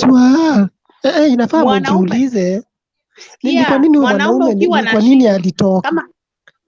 Inawezekana huyu bibi yake ndo alikuwa anamchapa. Inawezekana bibi alikuwa anamchapa. Na huyo mwenye bibi alienda na anakuchapa. angekuwa bibi. Kuna mabibi Huyo mwenye wanapiga alienda naye wazee alikuwa wao. mwanamke. Huyo mwenye So alienda naye sasa alikuwa asamehewe sababu mwanamke. aliiba pesa. Asamehewe tena arudi kwa nyumba. Hakuimba Wewe mtoto, aliimba pesa. hata Na kama sasa ni kama pesa, let me tell you. Wacha nikuambie. Mtu mwenye anasikiza hii conversation, hakuna kusamea mtu mwenye amekuibia eti msamee, yes, mumalizane, but yani ukilini roho yako. Si eti msamee tena umuingishe ndani ya miguu yako, la, akae kando. Huyo si mtu mwenye mnaweza kuka na yeye mahali. Amwezi saidiana na yeye muende mahali. Yaani yeye kila kitu ni kusukuma nyumba, kukufuruta nyumba. Imagine ameenda amekula hiyo pesa na malaya, sasa anataka kurudi kwa hiyo boma. Maybe huyo mwanamke alikuwa amechukua loan. Can you imagine? Si unampea a second chance. For what?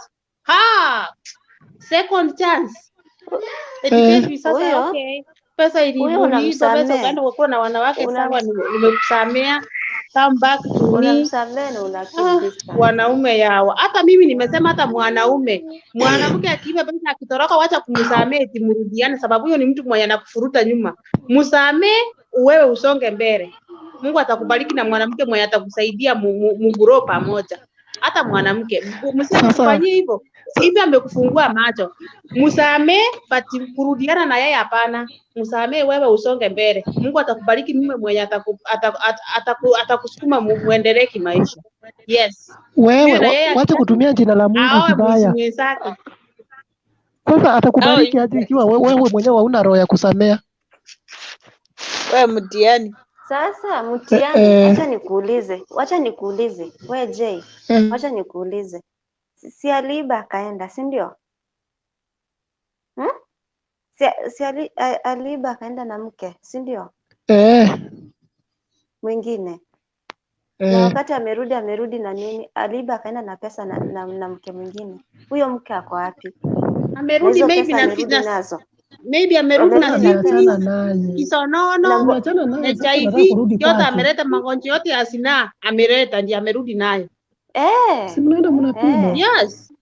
Nothing. So you can't welcome. Mtapima hivyo, mnapima hivyo na kwanza aende.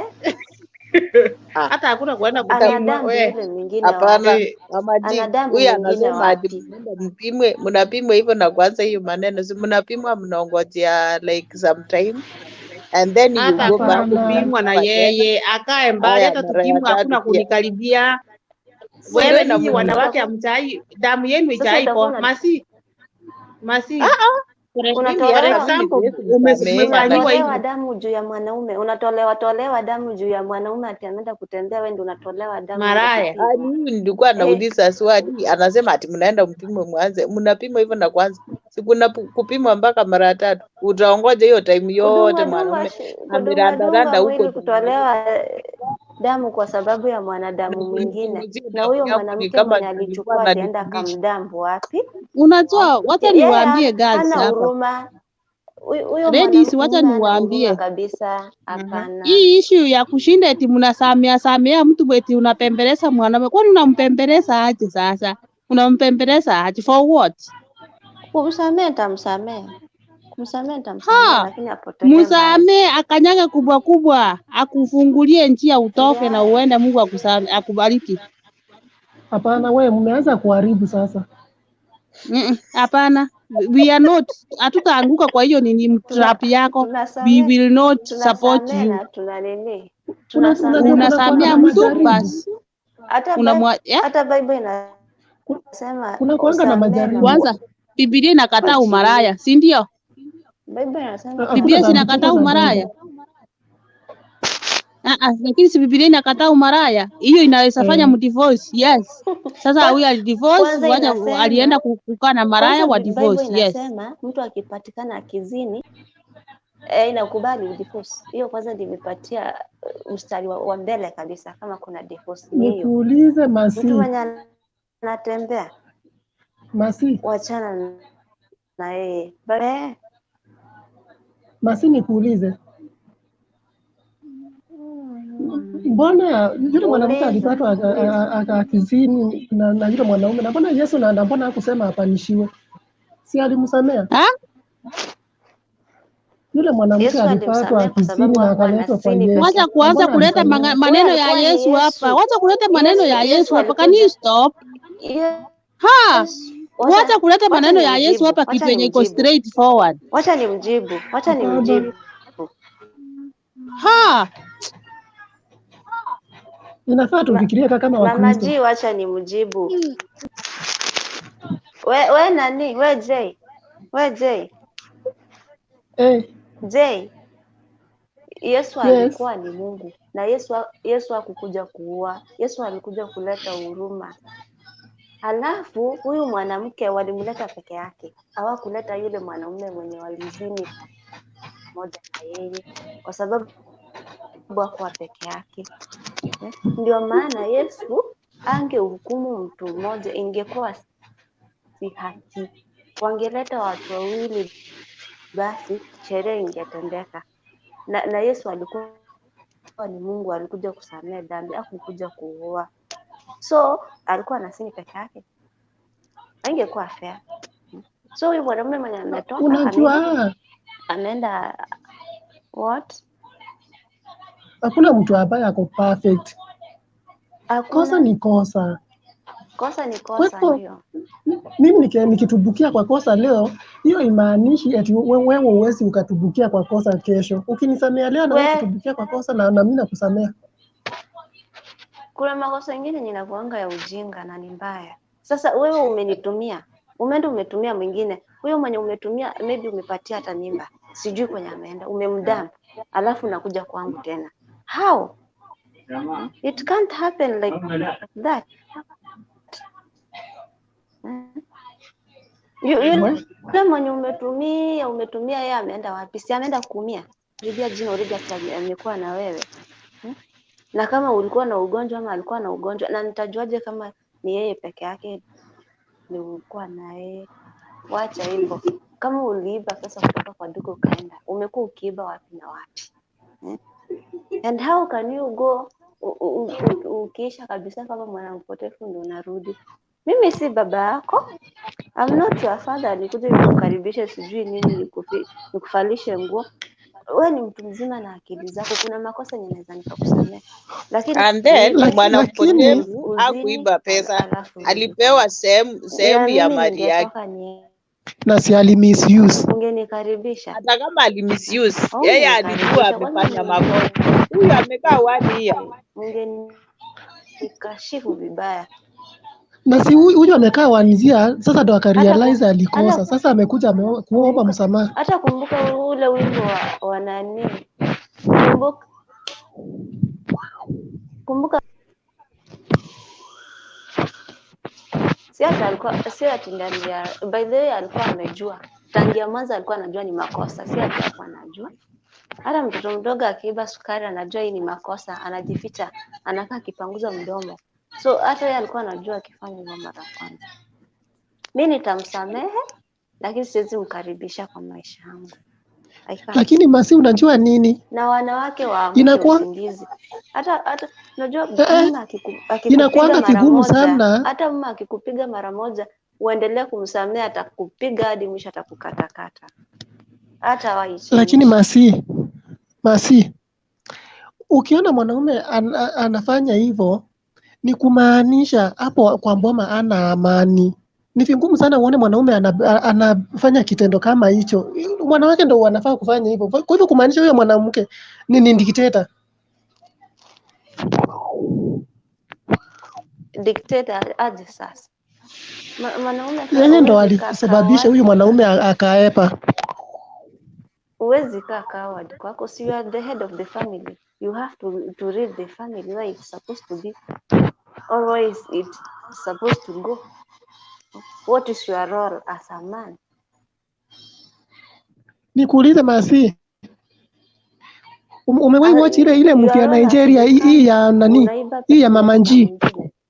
Meaning that umekuwa ukipanga tukiwa na wewe. Masi, nikuulize. Hiyo sida watch. That's just Masi. a movie, by the way. Those movies are not Unajua hiyo real movie sometimes. hizo movies wanga zina mafunzo mingi, lakini sasa tuseme sasa mwanamke sasa ako kisirani hivyo, sasa wewe sio hata mwanamke si ataepa. Hatujaambiwa mke alikuwa kisirani, tumeambiwa mke mume alichukua pesa kwa duka akaenda akawa mke mwingine, akachoka na maisha, akawa useless, amekuja back anataka kupokelewa. Unajua huyu mwanamke amesema makosa ya bwanake, lakini bwanake yeye anajitokeza aseme sababu ya nilisababisha akafanya hivyo ni gani. Hatujapata maoni ya mwanaume. Sababu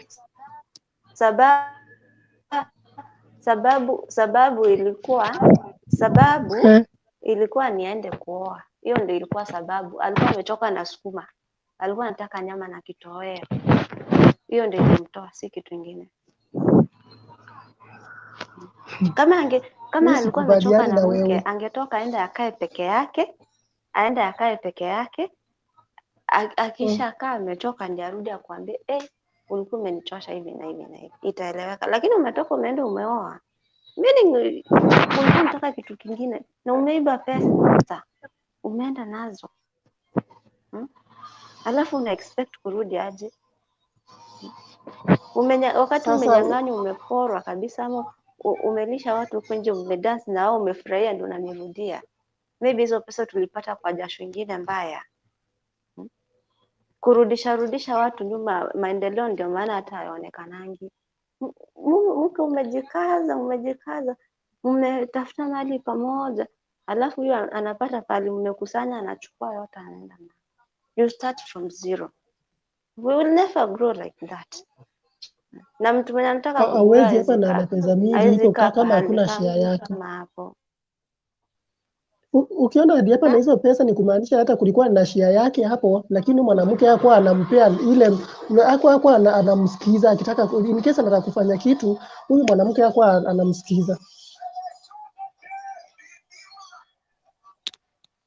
Kwani wacha nikuulize, si walikutana wawili wakawa wanaongea wakatongozana vizuri wakaelewana, ndio wakakuja kukaa kwa nyumba moja.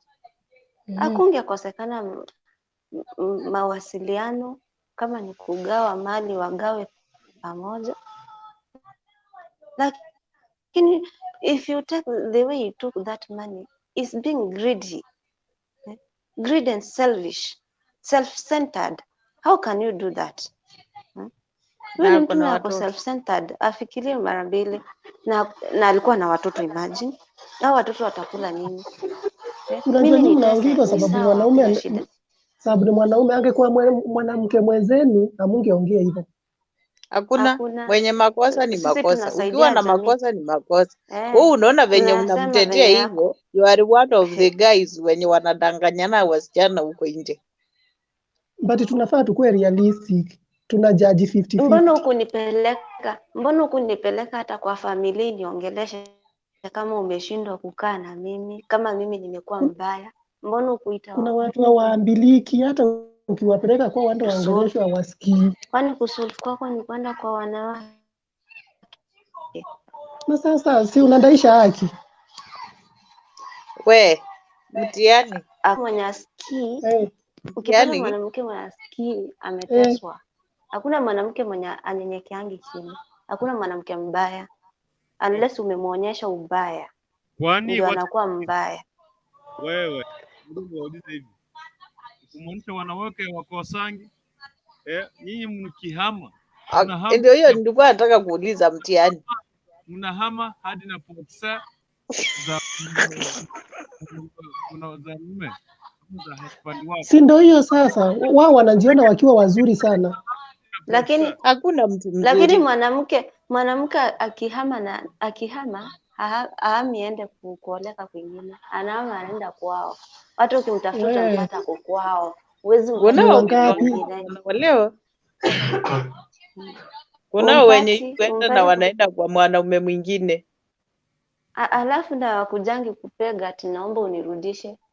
Sijawahi ona mwanamke mwenye anapega ati naomba unirudishe. Huyo ni mwenye ana akili, lakini wanaume ndio hufanya, yaani wewe ni kichwa cha familia alafu unafanya hivyo, na mtoto akigrow kesha akianza kuiba unasema mtoto ni mwizi. Si wewe ndio mwizi, umemfundisha wizi? Hata si Wewe mwizi. tutakuweka wapi? Mtoto anafanana na mamake, huyu sijui babake ni mgani, huyu si wangu huyu. Huyu simtambui huyu. Hakuangi wangu. Lakini ukiona Huyo mtoto ako na mwanaume hiyo tabia, mama ndo wanga anachangia. Ona sasa huyu. Ona huyu mwanaume. Sababu mara nyingi mtoto anakaa na mamake. Let me ask you a question. Niulize. Imagine. Ni mwanamke amefanya vile huyu mwanaume amefanya, bibi yako sasa. Amefanya hivi na alikuwa amekuachia watoto nyumbani, umeteseka na wao. After 1 year, mwanamke amekula ile pesa, imeisha. Wameachana, bwana amemgonga, amemwekelea, akamwambia mimi ulikuwa enda kwa bwana yako. Nilikuwa nataka tukuli na wewe, pesa imeisha sasa, hauna faida kwangu. Ndiye akuje kwako, utamruhusu wewe? Aki utafukuzwa kama mbwa. Utafukuzwa kama mbwa yenye mbwa mwitu, si hata mbwa pekee. Acha mtihani ajibu, yeye ndio naona hapa anang'ang'ana na wanawake. Naona hapa unajua utaitwa majina yote. Wacha nikujibu. Utaitwa katikati. Yaani unampenda, upendo hata akikukosea, akirudi akiomba msamaha, sababu ile upendo yenye ilikuwa mbeleni lazima utamsamea. Okay. Naona hapa kuna kujitetea, wote nisome hii. Hiyo upendo itakuwa imeisha. Anaitwa Rispa Gwaro, anasema kwamba intepepo mtu asiachane na mke wake isipokuwa ametoka nje ya ndoa, apewe talaka. Okay. Si ndio sasa? Kwamba Kevin, stop lying to me. I can't eat one table na prostitute. Badala ni muue bure, it is better I go ni muachie kwake tu, cause every day I see him, I remember everything he did. No need jidanganye, nimemsamea. Yeye anakataa. So mwenye anaingia sasa hivi, nataka kupatia chizi mchadara, nasema hivi leo. Let me remind you, sababu imefika saa 6:39 asubuhi, tarehe 31 mwezi wa 8 2021, ni saa 6:39. Nimeelekea 40 hapa ndani ya Kisi Hot TV, na mimi hapa Dennis Nyaputo, kipendo kitaka kukurikuntu na kuwa naitika. Iko hivi, mwanamke amekuwa amestruggle sana kuuza mboga, ameuza mboga, akauza nguo, kisha baada akafungua duka. Baada ya kufungua duka, wameishi na mumewe, wamezaa watoto wawili. Mtoto wa kwanza ako na miaka 12 years, wa pili ako na 3 years. Ikafikia siku moja, siku ya Jumapili, mwanamke akajipanga akaenda kanisani na watoto, mume akapaki pale nyumbani. Kumbe alikuwa na side chick. Sasa kumbe hiyo siku walikuwa wamepanga mke wake akienda kanisani aipe pesa kutoka kwa duka na vitu na bidhaa zingine kutoka kwa duka, wakatorokea Nairobi. Mmoja wameishi Nairobi mwaka mmoja sasa hivi, na huyo chiki wake ndio wamekaa huko Nairobi. Imefikia sasa huyu mwanaume wamekosana na yule mwanamke side chick, na pesa zimeisha zenye alikuwa ameipa, everything imekuwa kabisa. Amepigia mke wake simu, hakuwa mpigia simu tangu aipa aende. Sasa nimpigia simu kumwambia, my sweetheart, my angel, my prince, my princess, my queen, my panther of panthers, you know nilikuwa nakupenda, shetani alinijaribu lakini nimerudi. Lakini naomba unisamee, forgive me, I come back, nisalimie watoto, tulee watoto pamoja. Ndio mwanamke anaeleza. Abomination. Muongo. Ndio mwanamke. Yani huyu ndio mtu ulikuwa unatetea. Huyo mwanamke ni muongo sana. Huyo anafaa kuwa crucified. Eti aliuza mboga. Muongo. Huyo anafaa hata Yesu mwanamke ni muongo. Asipokaa ndani yangu akatwe. Mlikuwa na yeye ukajua ni muongo. Aliuza mboga wapi? Alisikuwa na pesa yenye mwanamke alifanya kazi kwa bidii akisiweji bila hata lunch, hata breakfast, hata supper. Hizo pesa This zenye very God, alifungua I duka don't know nayo ni whether pesa he za huyo stole all mzee. God. Hizo pesa ni za huyo mwaka mwanaume. mmoja. Amesikwenda yote Anaenda mwaka amemaliza. mmoja. Anaenda mwaka mmoja, tungekuwa tumezaa Christ of mtoto wa 3. Nazareth, I won't die. Tungekuwa na mtoto wa 3. He? Kurukundu ni uongo hapo. Huyo mwanamke ni muongo. Alikuwa anauza mboga gani? Ni uongo. Hakuna. Yes. Ni muongo huyo mwanamke. Hata afadhali aseme yeye alitoa nusu naye mwanaume naye akachangia nusu. Siku hizi hawatoangi pesa, hawatoangi hela. Hawana. Wao kutoka Januari mpaka Januari hawana hata shilingi 5. Haya, naye aache kudanganya eti aliuza mboga eti akafungua duka. Ni uongo. Ni muongo huyo. Yes.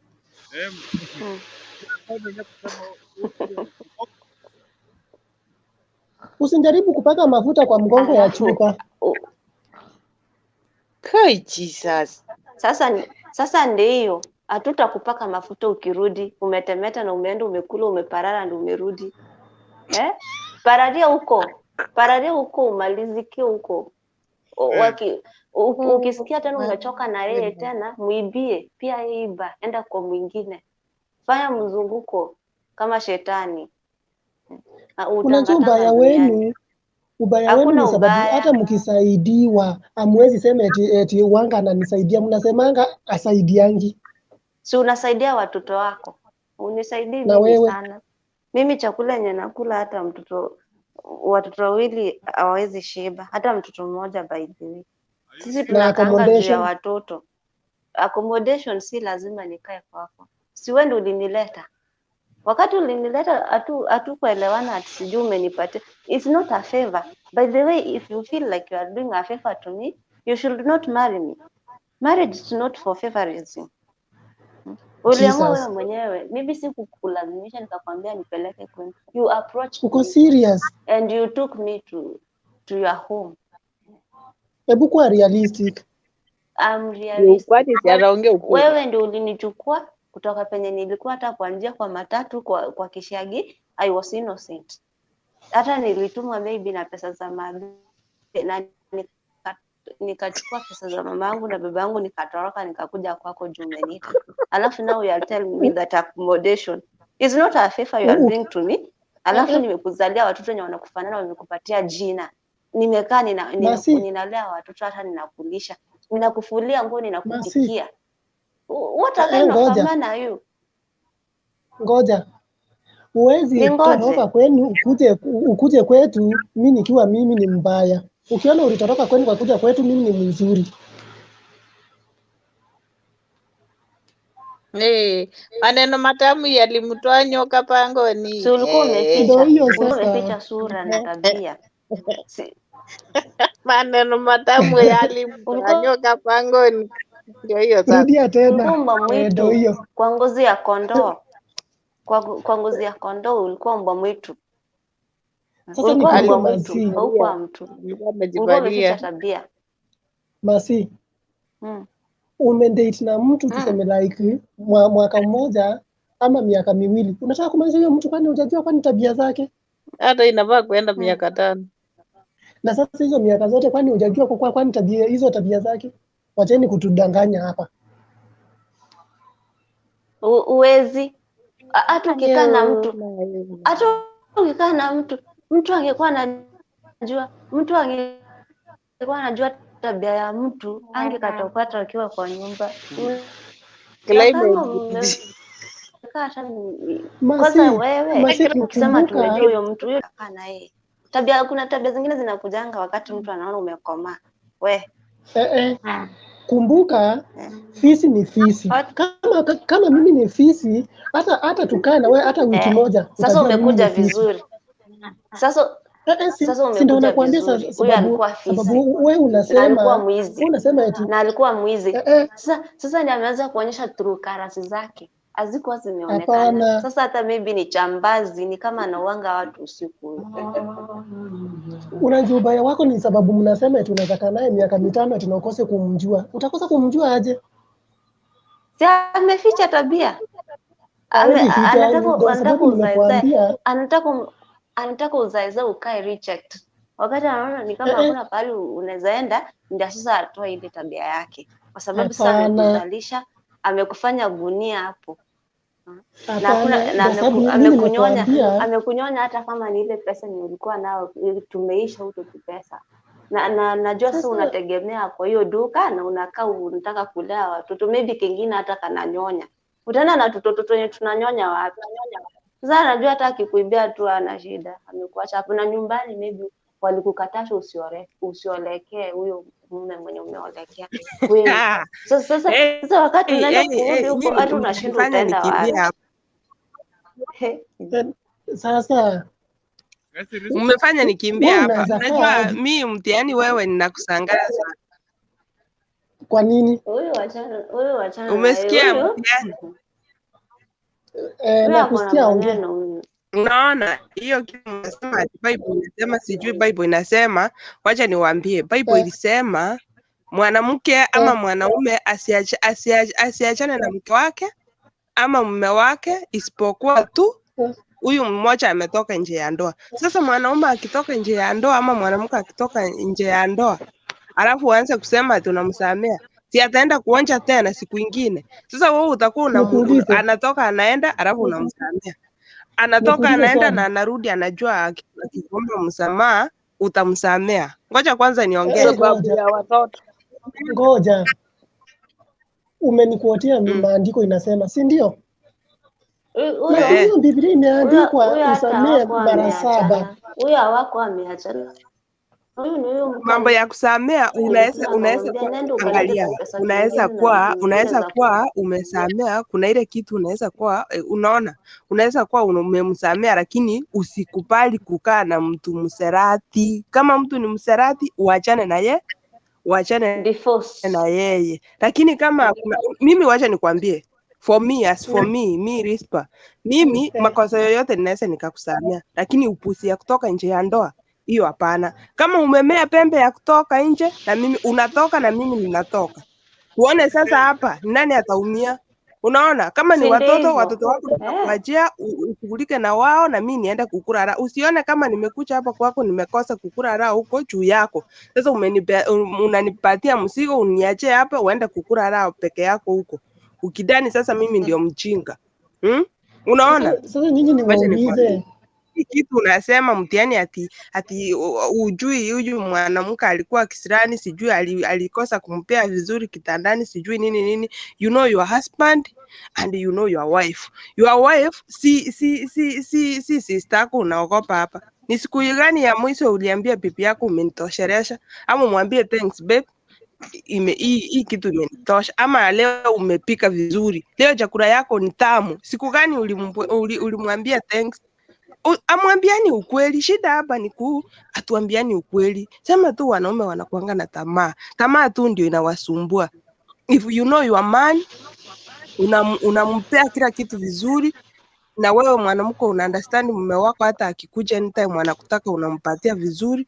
Lakini kuna wengine pia hata wafanyie alikuwa anampea sasa watu wawili. Kwani hao watoto walikuwa wa Roho Mtakatifu? Akona watoto, si ati alikuwa mfanyi kitu. Na kama angekuwa amemweka njaa angekuwa amekufa. Na angekuwa na nguvu ya kutafuta. Wacha niongee, wacha mimi nitoe maoni yangu. Before mniulize maswali, wacha nitoe maoni yangu, alafu ndio sasa muendelee kuuliza hizo maswali kwa sababu mnafanya point zangu zinapotea. Unaona? Let me tell you guys.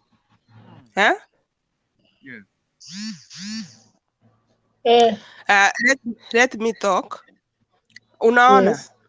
First, before you come into marriage, unafaa kusoma huyu mwanaume ama huyu mwanamke ni wa aina gani. Unaona? Unafaa kusoma mume wako na mke wako, wewe pia umsome ujue huyu mtu tunawezana ama hatuwezani, because marriage is not an accident. Usiende kukimbia tu unakimbia kwa sababu umeona kitu fulani ama umeona pesa ama umeona kitu fulani kwa huyu mwanamke ama kwa huyu mwanaume. Unaona?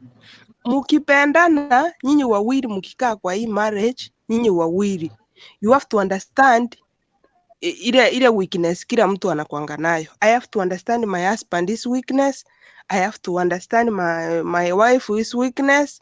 Na pia nimsaidie kama ninaona kuna ile kitu inafanya akose kunitimizia ahadi yangu, ama ile kitu atanifanyia inifanye niende kutafuta huko nje, it's better aniambie ukweli, aniambie babe, kama nikupika chakula sipiki vizuri, ukweli, na mimi ni test hiyo food nipate si poa, atakuja anirekebishe yeye kama mume wangu ananipenda, kama ananipenda.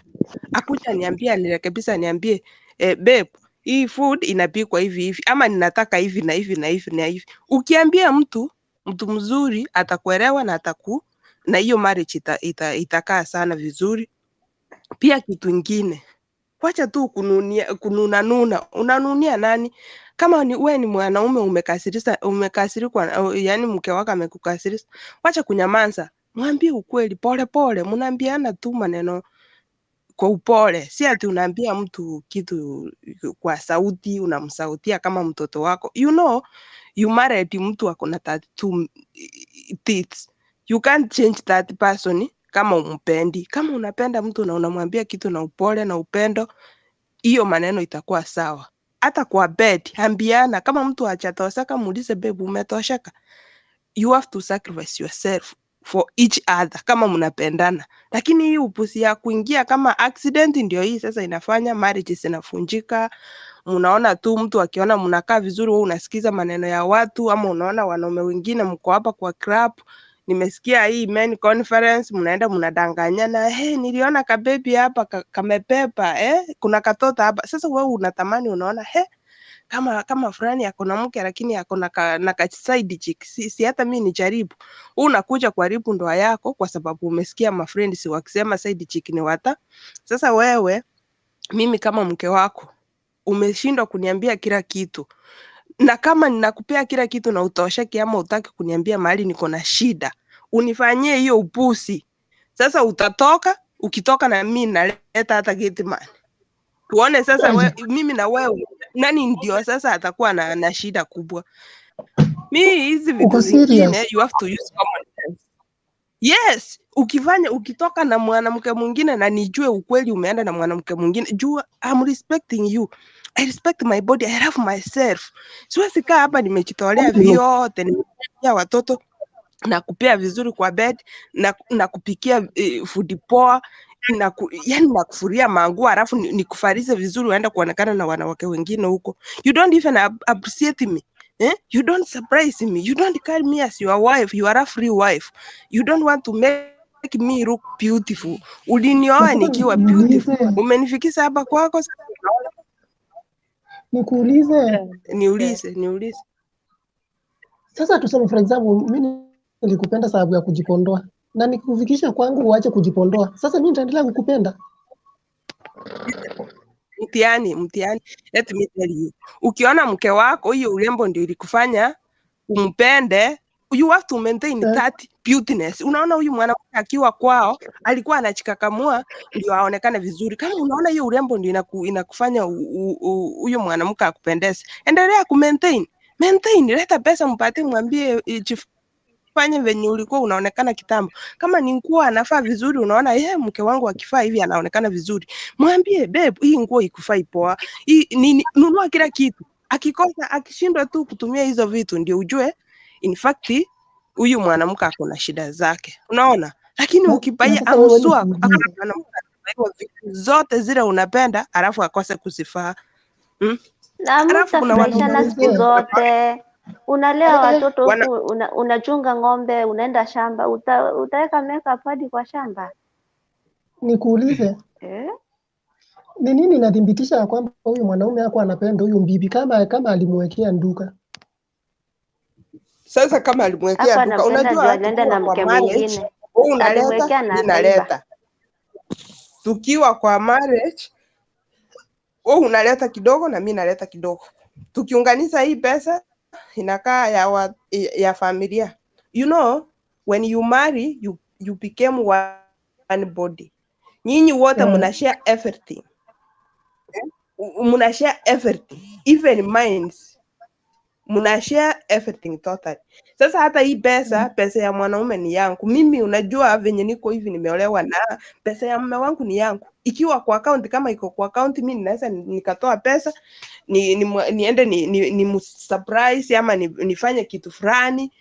Nikileta hiyo kitu akikuja anastuka, he, kwani umefanya hivi? Anajua tu ile pesa, na mimi namwambia unajua ile pesa, ile kitu, hii kitu nimenunua ama hii kitu nimetengeneza, nilikuwa nimetoa pesa fulani huko. Unaona, hata yeye akitoa nione amefanyia kitu fulani, sitasikia vibaya kwa sababu nimeona exactly hiyo pesa imeenda wapi. Lakini usianze kuniambia ati sasa juu ulinifungulia hiyo duka pesa inapotea, mimi sioni hata faida, alafu unatoka ukipelekea wanaume huko, yani wanawake huko. Hiyo nayo hapa. Unajua shida ni nini? Shida inakuanga ni unakufungulia duka, badala ya kusema mimi ndo nilikufungulia, wewe unasema eti niuze sukuma zako ukafungua. Ukinipatia kitu na uninyang'anye, uanze kuniipia. Ukinipatia kitu na uanze kuniipia wewe mwenyewe, nitakuachia hiyo kila kitu.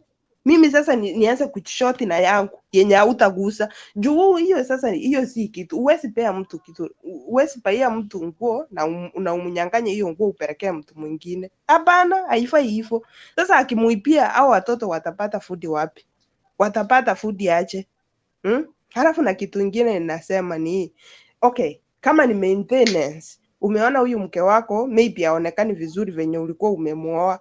Si uangalie hapo, uangalie kama ni kazi imekuwa mingi, umpunguzie. Umwekee kama ni watu wa samba wanamsaidia kazi, ndio apate time ya kuoga vizuri, ya kukulelea watoto vizuri. Usafi, unajua kazi ya nyumba inakuanga mingi. At least help that woman. Mahali unaona kama wewe mwenye na akili. Ubaya wenu sababu mwezi kubali makosa yenu. Hakuna Wacha mwanamke mwenye nikwambie, akubali. nikiwa na Kwanza makosa wanawake yangu niambia, chini. nitakubali. Sasa makosa yangu itakuwa ni gani? Sasa kama mimi niko na makosa, ninajua mimi ndio niko na makosa, nitasema lakini siwezi nikakaa chini niangalie mtu mwingine amekuja mimi nilikuja hapa nikatangulia, nimetengeneza kila kitu, alafu mwingine akuje kunikalia hapa sasa amenipepea, amechipepa, sasa anakuja kwangu. Hapo kutawaka moto my dear. Hapo kutawaka. Hapo siwezi nikasimama hapo ninyamaze tu hivi sasa wakuje kuniletea hiyo upuzi. Hata kama ni kwake, huyo mwanaume ataama. Ahame hapo ni kwao, lakini ataama pia yeye. Sawa. Mimi ndo nitaama ama ni wewe? Shikilia hivyo. Wewe ndio utaama. Shikilia hivyo. Rispa, Danai and Mercy. Shikilia hivyo. Sasa ako hapa ndani. Sasa animute microphone, mambo. Poa sana na kiwa wakile. Wakile viatu tumie Kiswahili kwa sababu ya mtenai apati kikisi. Okay. Hapa leo. Salama sana. Salama sana. Yeah. Mzuri. Nashukuru. Nashukuru kwa kuingia.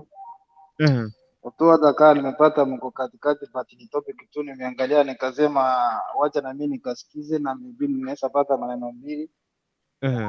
Ama pia naweza jangia kidogo. Karibu sana, changia mtu wangu. Nafasi ni kwako. Yeah, asante, but for now I think you can give me some time at least nisikie maoni kutoka kwa watu vile wanaelewa na dada wangu wanasema hapa, alafu then I will contribute mine later. All right, shikilia hapo. Basi tunaendelea live and direct. Pate hayo mawili matatu. Basi tukaendelee Rispa kwa tuendelee Masi bodi Modesta amekuja mtanai pato ako. Ukuze mume kutoka kwao. Are you sure? Yeah. Okay. Hapo wanawake wataki kukubali makosa. Mutiani, mi wacha niseme hivi. Unaona ile msingi unaweka wakati mnaoana. Ile msingi unaweka. Ujaribu sana tu kumaintain. Hiyo marriage itakuwa perfect. Ujaribu tu kumaintain. Usianze kuangalia ati juu fulani amefanya kitu na wewe unafanya. Hapana, you just maintain your marriage. Usijifanye. Wewe weka tu tabia yako. Mwanamke mzuri ni wa kuambia mume wake ukweli. Na wewe mwanaume mzuri, ni kuambia mke wako ukweli. Mkioana mnakuanga one body. Huwezi niambia kama mimi ninachipenda nione ukifanya kitu mbaya ni nyamaze juu sasa ni wewe ni kichwa. Nitakwambia ukweli because you are my friend, you are my husband and you are my everything. Mimi hata uniambie niame, nitaama na wewe. Tonight nitaama na kila kitu na niame na wewe. Juu wewe ni wangu. Si ulinikubali? Mimi ni mke wako. Na kama unataka tuishi kwa amani kwa hiyo nyumba, you have to respect me. Kunirespect sio kunipea vitu zote zenye ninataka. Respect your body. If you hiyo tu ndio ninataka kutoka kwako. Respect your body. That will make me feel good and happy. You see? Hata mimi unajua hizi madharau mnafanyanga, unasema hata nikifanya hawezi atajuaje? Oh, ile nitajua mimi sasa nitakuwa wasi. Sasa nitakuwa ninaoga vizuri na ninatoka hapo kwako. Hadi nitakuwa ninapotoa sasa zaidi kuliko hata huyo wako. Na ninaleta hao wanaume wananichukua pap kwa gari hapo kwa gate. Kwanza ninaita mtu anakuja mpaka kwa gate kunichukua gate yako. Wewe ndio umeanza hii vita. Hiyo ni vita. Juu wewe mwanaume kutoka out of Jesus. Uko serious wewe? Unaona? Si wewe ndio umeanza. Sasa kama umeanza kunionyesha siwezi mimi. Pia mimi kuna mwenye ananipenda hapo. Unaona? Arispa pia uwezi jaribu juu ya mtu mwenye amejaribu. Mimi mtu hawezi nitumia hewa. Hapana. Listen to me, nayo utakuwa umefanya makosa. Basi unaona? Unajua Mwanaume akiona kama mimi siwezi ama simufai, it means anaona tu mimi nimekaa hapa nimekaa sasa mchafu, nimekaa sionekani, sina acha na yeye. Mtu aoni kama mimi niko hapa naendelea kupalilia hii marriage ndio you work. Unaona? Sasa yeye anaona huyu mwanamke sasa hata sina rada na yeye, hataki kukuambia ukweli ama akuweke vizuri ama akupea kila kitu. Dada yangu huwezi ishi hataki kupea peace of mind. Huwezi mfilisha juu nitaka ati asikie mbaya ni dhambi mbele za Mungu. You have to respect yourself and respect God. Kama umuogopi, ogopa Mungu. Ukienda kufanya hivyo, umefanya kinyume na Mungu pia, utakuwa na makosa. Sasa huyu yeye hajafanya kibaya juu yeye ni mwanaume. Masi, mimi siwezi nikakudanganya. Mwanaume kama anataka kukaa na amani. Si hapo ni kwake, si atarudi kwake na mimi nitaenda kwetu nifanye mambo yangu. Nitaenda kwetu. Siwezi fanya dhambi. Siwezi fanya dhambi kwa sababu yake. Uko kwenu. Unajua ulishatoka na umesapiwa uwezi peleka watoto huko. Uko kwenu saa sani yako ilitolewa, kikombe ya maji yako ilitolewa kitambo wakati uliolewa. Na hiyo chapter imekuwa closed. Huko kukaa huko ni wiki moja tu utakaa huko na uambiwe utaona hata mabrada zako lakini mama yoyote unaweza rudi. Hapana. Na sasa hata kama huyu mume angekufa, mimi sikubaliani na nyinyi. Yakufe. Okay. It is better akufe nijue alikufa. Badala ya nitese, hawezi nitese nikiwa hai. Hawezi nitese. Wewe uko na potential ya kukaa peke yako. Kwani wewe mwanaume ndiye anakupimia hewa? Ndiye anakulisha, ndiye anakufanyia kila kitu. Wewe ni kiwete. You can stay somewhere kama anani. What if amekufa? Na akikufa utafanya nini? Utamfuata kaburini? Atakufa, si akufe. Kwani unajua mtu akitoka nje ya ndoa ujue huyo already amekufa. Unaona? Sasa itakuwa sasa ni unaona sasa yeye amechurusha tu, hataki kukumbuka kama kuna watu wengine hapa nyuma wenye wanamtegemea. Sasa mtu akikuipia, imagine mwanaume anakuipia, anapelekea wanawake wengine huko nje. Sasa mimi ameniacha huku niendelea kuteseka na hao watoto, na hao watoto ni wake. Sibia mimi nitatoa huko. Ninyi mnaona makosa ya mwanaume amuoni ya mwanamke. Members of Parliament, order kidogo. Sasa umepata topic? Umeshapata hiyo topic? Nimesikia na naona Rispa kujuu. Rispa rudisha sukari chini kidogo sometimes. Mpate chumvi ya rambe. Yeah. Nasikia vile Rispa anaongea, unajua tukiongea sisi wote hivyo hatuwezi saidiana. hiyo tuambiane ukweli. So kitu cha kwanza, okay, although sijaelewa pande ya mwanaume, wacha nikufafanulie kidogo. Hapa ni mwanamke alianza biashara ya kuuza mboga, kauza nguo, kafungua duka. Ikafika mwanamke ametoka ameenda kanisani, mwanaume akaiba pesa, akatoka na msichana mwingine wa kijiji mahali ambapo walikuwa wanafanya biashara, wakatorokea Nairobi. So after wametorokea Nairobi, jamaa hajaipiga simu mwaka mzima kuulizia pipi yake anaendelea vipi, hata kumjulia hali. Lakini bahati mbaya zile pesa zimeisha pale Nairobi, wamekosana na yule mwanamke ambaye alikuwa ametoroka na yeye. Amefika sasa amepigia mwanamke simu, amemwambia wewe ni pipi yangu, uko na watoto wangu, naomba unisamee turudiane, sitarudia tena. Sasa ni mwanamke anauliza, amsamee warudiane ama amwache? Kila mtu afanye yake. Okay, kitu cha kwanza ni vizuri amsamee, juu akimsamea hata yeye mwenyewe atasahau hiyo maneno. Kusameana iko. Kitu cha pili, unajua before huyu mwanaume amuipie, hakuamka asubuhi ndio amuibie hiyo pesa. Labda kuna kitu ilifanyika. Unajua kwa hii maisha yenye tunaishi ya siku hizi, unaweza pata labda maybe ucha support mke wako, ama maybe amepata njia yake.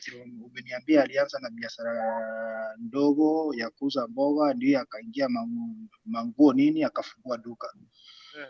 Sasa maybe huyu mwanaume kuna kitu aliona suspicious, labda aliona ni kama huyu mwanamke amepata pesa. Unajua na the moment mwanamke akipata pesa kukuliko, kuna ile madarau inaingianga. Hiyo ni ukweli, tuambiane hapo kwanza na tukubaliane hivyo. Labda mwanaume wakati aliona kuna madarau imeingia, na maybe akakuwa insecure, akaona huyu mwanamke ni labda amekuwa na mwanaume mwingi, ameanza kuwa na wanaume wengine, na the moment mwanaume utakuwa insecure, sasa the next move yenye aliona afanye ni kuiba pesa ili aachane na hao mwanaume, ni kama amrudishe chini, but ya kujua kama hii pesa itaenda kuisha.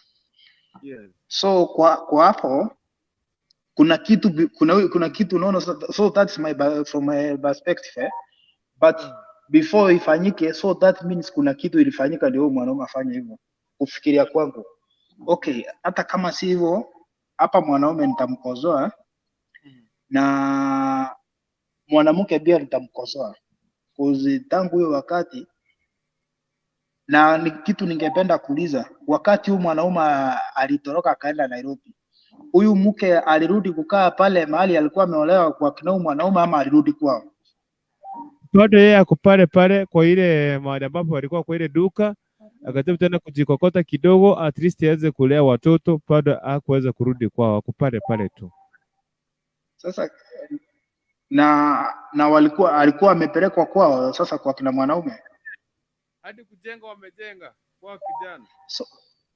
So huyo sasa si ni mke wake, huyo ni mke wake mkubwa. Ni ile tu makosa ya pesa na kumwibia ndio iliingiliana, na huyu ni baba ya watoto wake. So hakuna vile anaweza sema vile tufanya. The best thing ni kumsamea na maisha iendelee. Unajua kosa si kosa, kurudia kosa ndio kosa. Sisi watu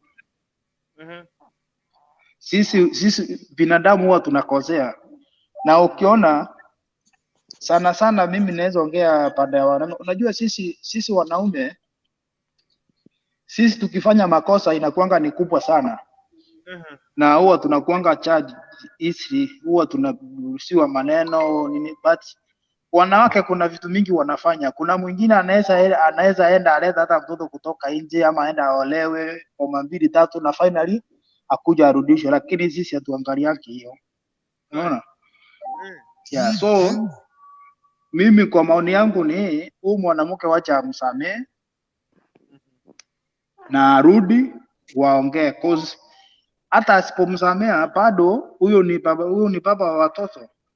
Na unajua sisi tukikozana watoto najua ndio wanaumia hapo katikati.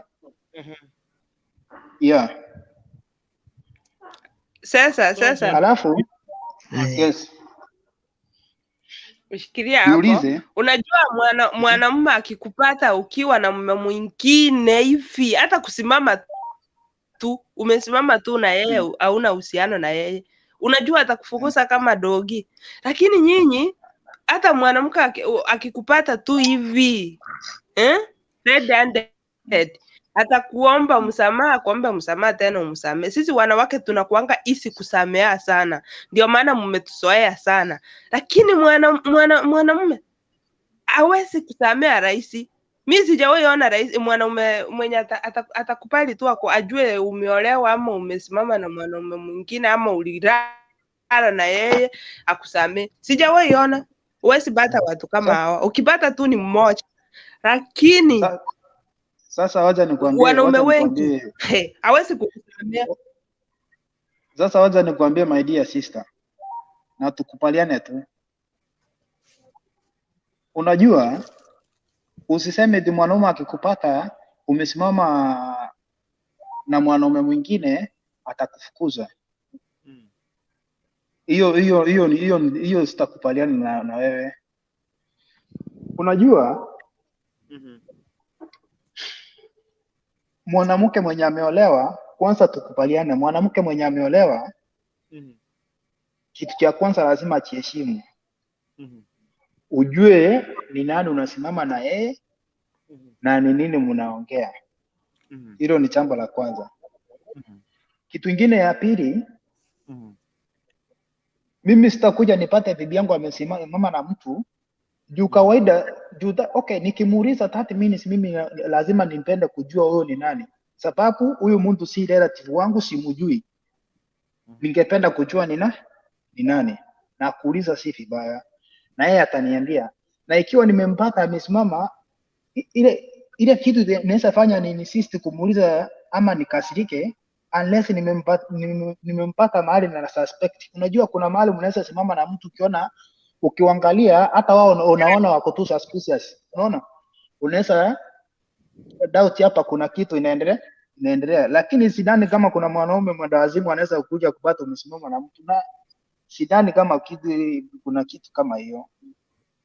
Kuna wengi. Alafu kitu kingine nikuulize, unaona wewe sasa tuseme wewe ni bwanangu, utakubali tu nikuulize? Unajua lazima nitakuchunguza. Ukiwa unaongea unachificha, utaki nijue mambo yako, hata unaniletea unaniambia huyu ni workmate. Huyu workmate unaniambia venye mnaongeanga na yeye ama venye mnapelekana lunch na maraundi huku na huku, sipendi. Nikwambie huyo mimi sipendi hiyo tabia. Utakubali nikuulize hiyo maswali? Mbona nisikupari? Unajua hata nikwambie for example nikupatie. Sasa nilikuwa nataka ukubali tu hivyo. Sasa ushikilie hapo tu hivyo. Wacha nikupatie example yangu kidogo tu mnene. Wacha nikupatie example yangu. Mimi nimeoa, but most of my friends wenye niko nao hata kwa simu yangu wanawake niko nao wengi. Ni wengi niko nao, cause hata in terms of population najua nyinyi wanawake mnakuanga ni wengi kutuliko. So niko na marafiki wanawake wengi. Na ile kitu unafaa uweke kwa mind zako, na ile siku yenye utaweka hiyo uamuzi, utembee na hiyo kitu, utaishi hii maisha bila stress. Mwanaume ama mwanamke sio kama simu utaweka kwa mfuko ukamchunge. Mwanaume akitaka kukucheza atakucheza. The same thing na mwanamke. So mambo zingine, wakati ulioa mke unamtrust, huyu ni mke wangu, mko naye na watoto. Exactly. Sasa wewe umekuja kwa pointi zangu. Hata mimi nilikuwa namaanisha, unaona, kama umesoma mke wako, unamjua vizuri, unajua kazi yake, unamuelewa, mnaambiana vizuri, your friend, your wife, your best friend. Hakuna kitu mnafichana. Mimi nikijua mume wangu anidanganyi na ninamtrust, siwezi nikampigia kelele ama nikikasirika na yeye. Lakini kuna madhara wengine. Sasa kama tukiongelea huyu aliibia tu, akaiba tu na akaenda. Sasa anataka kujirudisha. Wakati sasa amefilisika. Sasa ndio huko niacha nimalize.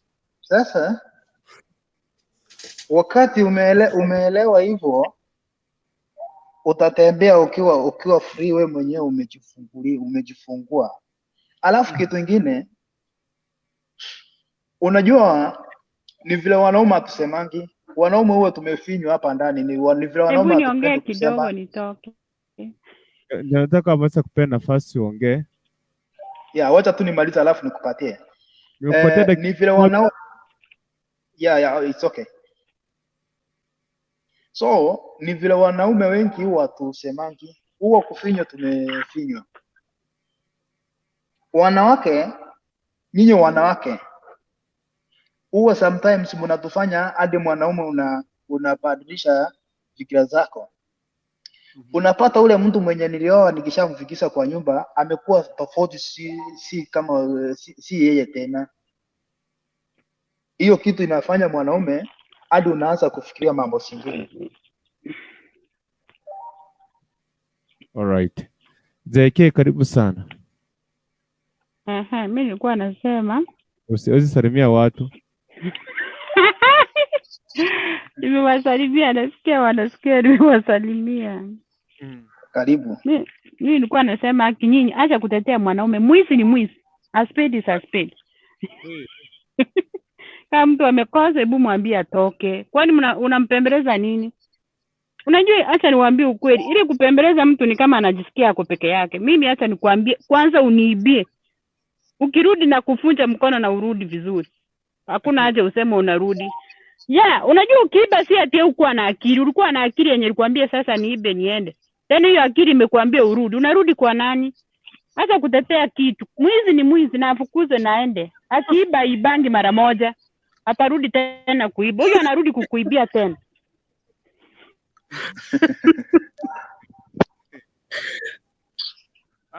Si mzee anarudi mrea watoto bana.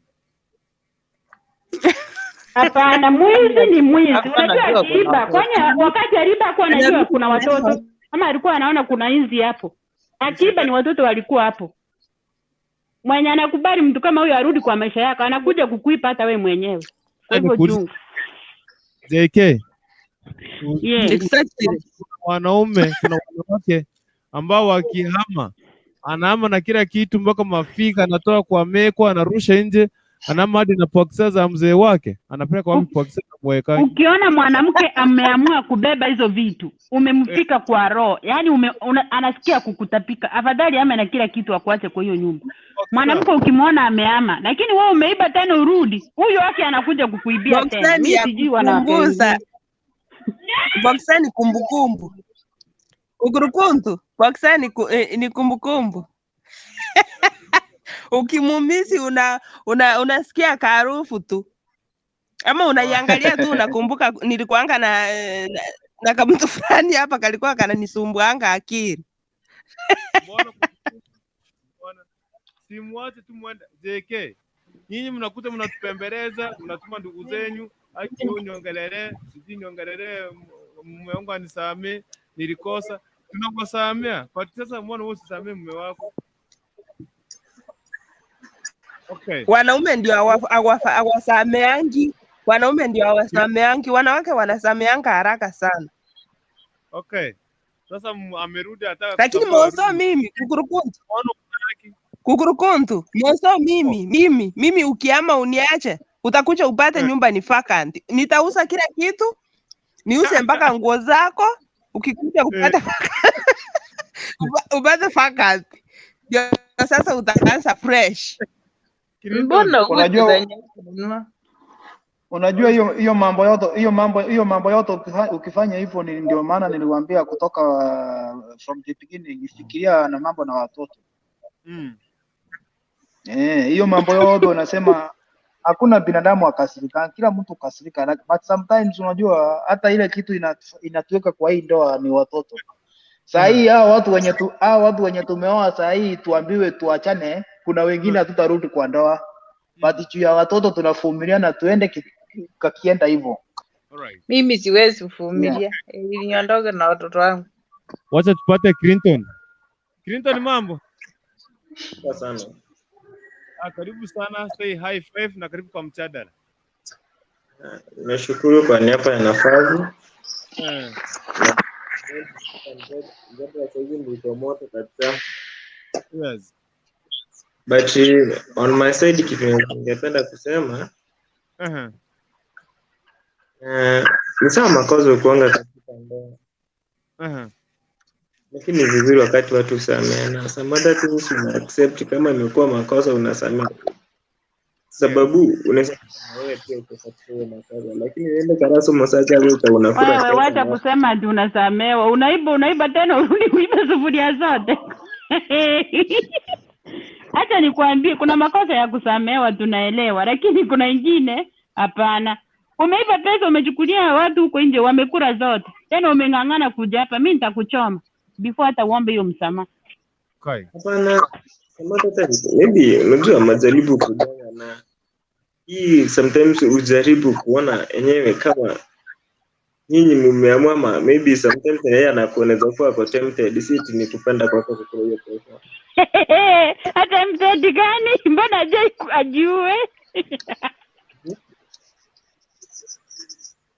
Si lakini kitu ya maana ni nyinyi wanaweza kujiwekea makosa ati attempted. Mimi haki nyinyi ongelea wenye watachukua hiyo huo vitu kwa roho zao. Mimi usijaribu. Sikiza vitu zingine ni kusameana. Si ni sawa mtu. Uende hata mimi napata kuuza kila kitu. Lispa. Kwambie kama unarudi maybe umesahau boxer zako lakini si ati vitu zingine. Hapana. Si hivyo.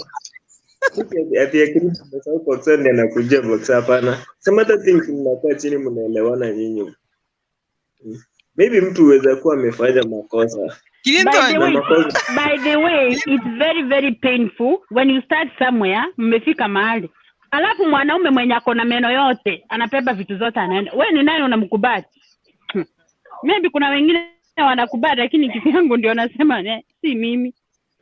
Sasa utafanya nini na watoto utapeleka wapi? Watoto nitalea. Kwani kuna nini? Kwani watoto ni nini?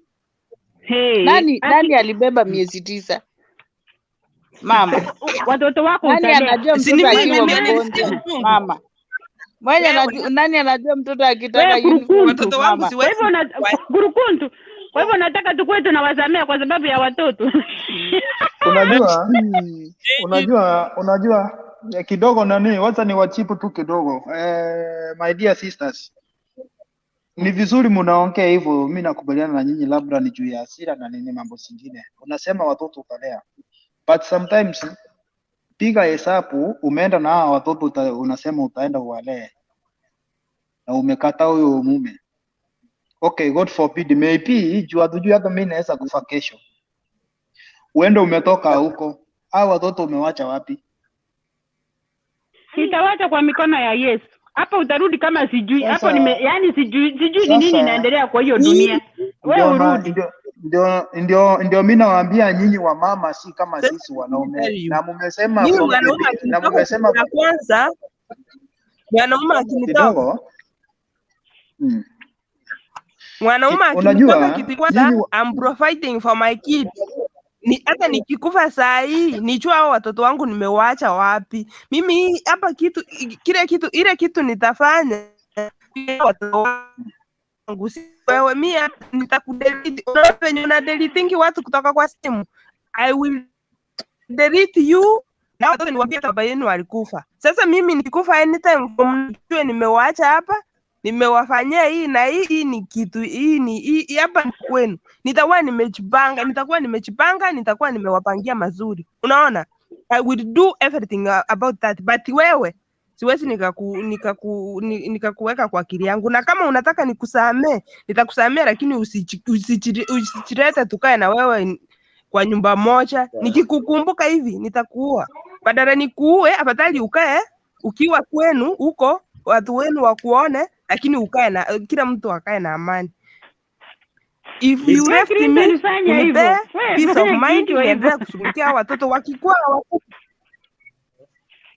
Unaona watoto wakiwa wakubwa wakiamua wakuje kwao it's on lakini ikiwa wadogo hivi mimi siwezi nikakupea wewe. Uende tu ujisugulishe, utembee, ukichoka, ukiona ufanye venye unafanya, it's your own business. Mimi nile watoto wangu wakiwa wakubwa, wakidecide kukucha kwao, it's okay for me. Hapo sina pingamizi, unaona. Lakini mimi nikuone mbele yangu sasa ulinipia, umenipea watoto, umenipatia mzigo, umeniona kama mimi sifai, umeniona kama mimi ni mjinga, umeipa akili yangu, unipie pera pia utoke nje ya ndoa, alafu expect sasa nikusamee. Hiyo ni upusi pamoja na matope. Hii hapo hapana. Hapo siwezi kubali mimi. Okay, tufanye hivi. Nashukuru sana. Nimeomba usione hii kitu ni reality. Mimi wewe kurungutu. Nasema kwamba imegonga saa 7:27 tarehe 31 mwezi wa 9 2021. Nataka tufanye hivi in these 3 minutes before igonga saa 7:30, kwa maana pia mimi nafikiri kupumzika kidogo. Nataka kuanzia Clinton, upatiane maoni yako ya mwisho, tuende kwake JK, tuende kwake Sasa, kwake Modesta, kwake Waro, na kisha baadaye tuongee na Mume tukitoka. So dakika moja, ni sababu wakati ndio umeyoyoma, tungekuwa hapa. Nimeanzia kwake Clinton. Mimi kitu ningependa kusema, na ningesema kwa niaba ya listener. Sometimes kipuli wakati makosa imekuwa, usichukue maybe mtu akiwa amekosa sasa unataka unamhukumia. Learn to forgive. Na maybe watoto wakidemand wanataka kuona baba hata ingawa wako wadogo, utakataa au utakataa. So learn to forgive and life moves on. JK. Yes. Mimi nasema acha niwaambie kusema ukweli. Kuna makosa mtu atasasamea. Lakini makosa ya kuiba si wadanganyi. Mwizi akiiba mara moja, akirudi ni kuiba tena. Mimi hata niwaambie kuna vitu zingine zinasamehewa na kuna zingine si za kusamehewa. Hata vitu. Atachukua kila kitu sasa. Ukikubali mara ya pili ni kumpatia second chance again. Atachukua zote sasa. Kwa hivyo msikubali wanaume wanaiba tena warudi. Mwacha aende akakule raha zake huko. Na akiokoka? Akiokoka lazima athibitishe huko ameokoka. Unajua kuna characters utaona mtu utampatia, unajua unamtest kama 1 year. Hiyo ni unamweka kwa uko mweja sedative. Lakini usikubali mwizi akuje mara moja mara mbili kwa nyumba yako. Utasuka amekuiba hata wewe amekuweka maasi. Okay. Sasa before niongee, ningependa kuuliza Lispa tuma swali mbili tu. Lispa, umeokoka?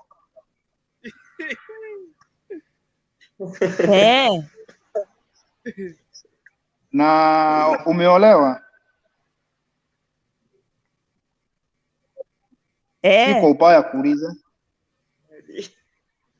Ikiwa unafanya hizo vitu zote mbili, you have to change and think otherwise.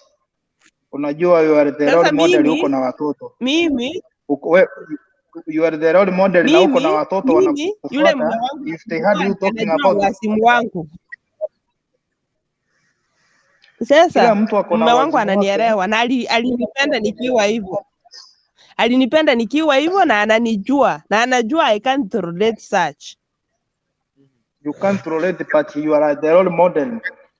Kuna watu wanakufuata, so ukiongea hivyo that's not the kind of advice. Mama mzuri, unaweza mke mzuri kwa familia yake. Kama anataka tukae na amani, anirespect. Kunirespect si ati ni kunifanyia kila kitu yenye ninataka. Unajua respecting your body, respecting yourself inaanza na wewe. Wewe mwanaume ukijirespect pia umenirespect, hapo nitakubali. Wewe nifanyie upusi yote, lakini mambo ya kutoka nje ya ndoa na kunipia hiyo siwezi. No, I understand. It's okay. You are a role model, and I don't mean only for your husband. Maana hukuniuliza kama mimi nimeolewa. Wewe vile unaongea na Lispa vile anaongea, Lispa anaongea running. Unaona, unasikia anasema kuna ile makosa yenye unasamea mtu na kuna wengine hufai kusamea mtu. Na mimi sijui kama kuna makosa yenye hufai kusamea. Hata nikupatie example moja ya kusamea.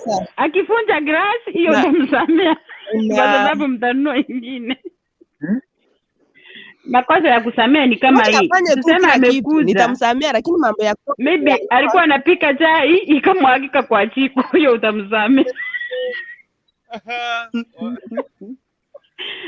Lakini to be honest, wanaume kuna vitu zingine huwezi kubali. Yaani mtu anakuibia vitu. Yaani hata mimi hata kutetea mimi ndio nitakuibia askari. Ukipata mume wako ni mwizi. Hebu niwaulize, ukipata mume wako ameiba pikipiki ya wenyewe, ameleta ameificha hapo chini ya bedi ama ameficha kitu yenye unajua hii sio kitu yetu, utakubali tu hiyo kitu ikaa hapo na unamtetea kabisa? Mimi kwanza ndio nitamchoma. Mimi ndio nitamchoma wa kwanza. Akiiba kutoka hiyo hata wewe atakuibia. Imagine si tunaongea jokes. Kuna vitu zingine si za mchezo. Kuna mtu mwingine alikuwa na bwana alikuwa anaiba vitu za duka. Anaiba vitu. Siku moja alishikwa, walichapa wote. Unaletea watu wote shida kwa nyumba. Si ndio? Unachoma pia wewe. Unajua ni kama viazi. Kiazi moja ikiharibika kwa gunia, moja inatolewa inatupwa. Okay, wacha tumalize ukipata kwa mwili wako kuna kiungo inakosea mwili mwingine, unafaa kutoa hiyo kiungo. Afadhali utoe hiyo, kama ni chicho inakosa uitoe hiyo chicho moja, upakize mwili mwingine ikiwa sawa. Ukipata ni mkono, ukate huo mkono, upake na mwili mwingine ikiwa sawa. Okay, sawa. So it's better. Wacha nimalize nikisema hivi. Nimeshukuru sana kwa kuingia leo, ndio siku yangu ya kwanza, and I hope maybe kesho kama mtakuwa ama ile siku yenye mtakuwa, nitakuwa nikifuatilia, nimeweka notification. Tuko kesho, subscribe hapo, tupo hapa kesho kuanzia saa 4 kama kawaida. Nitakuwa na nyinyi na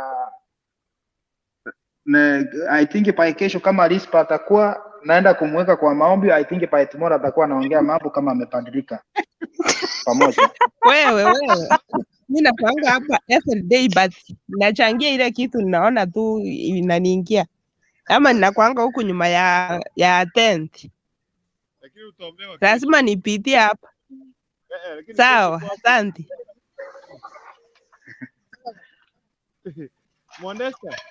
Inadependi na job. Inadependi na job. Kuna wakati kila job inakuanga mingi, so inakuanga nyuma ya tent. Na watu ndio jiko tinangete marembe yango ndate banga kele family as a trust yeta your respect na love ine family ebunne gitekereta dina Nyasaye.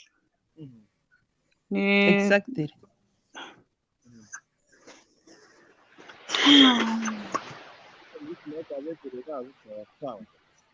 Okay, Rispa gwaro mwana uyo mweyo wekere ko magabu tomerana nde diere gachisenyi.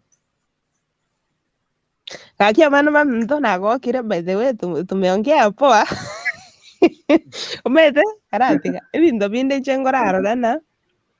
In fact umete binte biga ngorda ne reality. Aisesa to busa ko kagabuna endo motindi mono. Toro mondo kukwana isiko ke kagana nyumba nabo. Igabana umete kibintu biane serious, lakini ende ncheke ntonda batebinte tumo babanta baya. Tole merani by the way bale merani no bwena leta senyuomo. Arafu dende nende tobe ko musingi omuya mono musingi obwanchani omulembe no kwegenana kuragere chinyuomo chigenderere ase byonsi bibiri twakwanire tomosabe Nyasaye nandi kwegera nigo sasima ikyagera omonene nere omusingi omuya ase buri magoyi. Amina. Amen. So msuraji kwa ile conclusion utakwenda na jamona sana nimekutangia mwendo wa saa 4 kwa hapa ni masaa 3 tumepiga hapa live on the direct.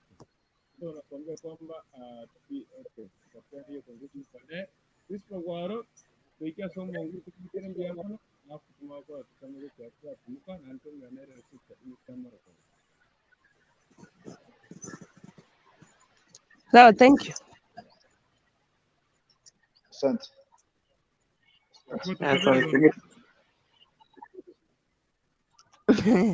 Okay, so we give it sawa. Umwachana tata Nyasaye twachira solo mambia bona tukwira ni mbia mona ndi mbia mona sinjwa tori chinga kechira chokomera na kashaya araye ngicha so kuma wetu asabira ni aba minto asabira ya gutwarira gutunga ruchito batoba umulembe no bwanjani utolendire chinyoma chaitu chabonekire tatu mina magara mango seli movire chikuru sega tiyeto utolendire chifamili chaitu abagori baitu tata nanda to umulembe no bwanjani asonze mina magara mangi tunyiri gusafimo tunyiri ngari ya ukerengaki atorokere rando twabire bibite kegere ntuna abanyabuye mina magara mangi togo chikorale mambia bona na batoli mina magara mangi utolinde nando turaya sebyansi abarwari tabali bitande byo munyagitari n'ikunyomba bose abatigara sama bakaho batungizindana yawe bisibana rubone bukuru asore nabo basiriri n'abamwabo bo mulembe no bwanjane chingoro cyabo ubatinya mariga chinga kecho bukendo bonana tato mulembe no bwanjane sense yeto ya Kenya n'ikizamiri cheto mu magara mangi cyonse kabere turasense cyespo kwerekere mu magara mangi utolendo utoraye kiyagera ntoko nyare nto nabana b'Australia twaga tutolinde pakakakira turomera n'ekifamili chetu utolendo mu magara mangi bami tatu akabutere na bara tubago chikotomoka na akasabeire wakakira turomera nando mu magara mangi bonna baburuka n'isege bune gorase gitare Yesu Kristo yero mutona sabe na kwegen. Amen. Amen. And may the grace of our Lord Jesus Christ and the love of God and the fellowship of the Holy Spirit be with us now and forevermore. Amen and amen. Nashukuru sana. Thank you very much. Asante sana Sasa, Clinton, Happy Mora, JK, kuna Divano Kumbuka, watu wengi sana, watu walikuwa wakatangia mwendo wa saa 4. Nimeshukuru sana kwa kuweza kuchangia mjadala wa leo na nimeshukuru sana kwa kuingia ndani ya Kisi Hot TV. Sisi tunakuanga hapa kwa live kuanzia saa 4 mpaka masaa kama haya. Kwa mchana tunakuanga na kila kitu ambacho zinapatikana ndani taarifa zingine mingi na kuna program ya My Story. Vitu mingi sana ziko pale. Tuendelee kwa new subscribe na tuendelee kufuatilia mambo mageni ndani ya Kisi Hot TV. Pia you can follow us on Facebook at Kisi Hot TV.fm. Kwa kutufollow pale Facebook. Thank you very much. Nashukuru sana. Mwenyezi Mungu akuwe pamoja na nyinyi. Nawatakia usiku mwema, nawatakia mchana mwema, nawatakia siku njema. Tukupatane tena majaliwa yake Mwenyezi Mungu. Mimi naitwa Nyaputo Dennis. Ni wakati wa kuondoka. Sema bye bye hadi wakati mwingine tena. Bye. Bye. Good morning. Thank you.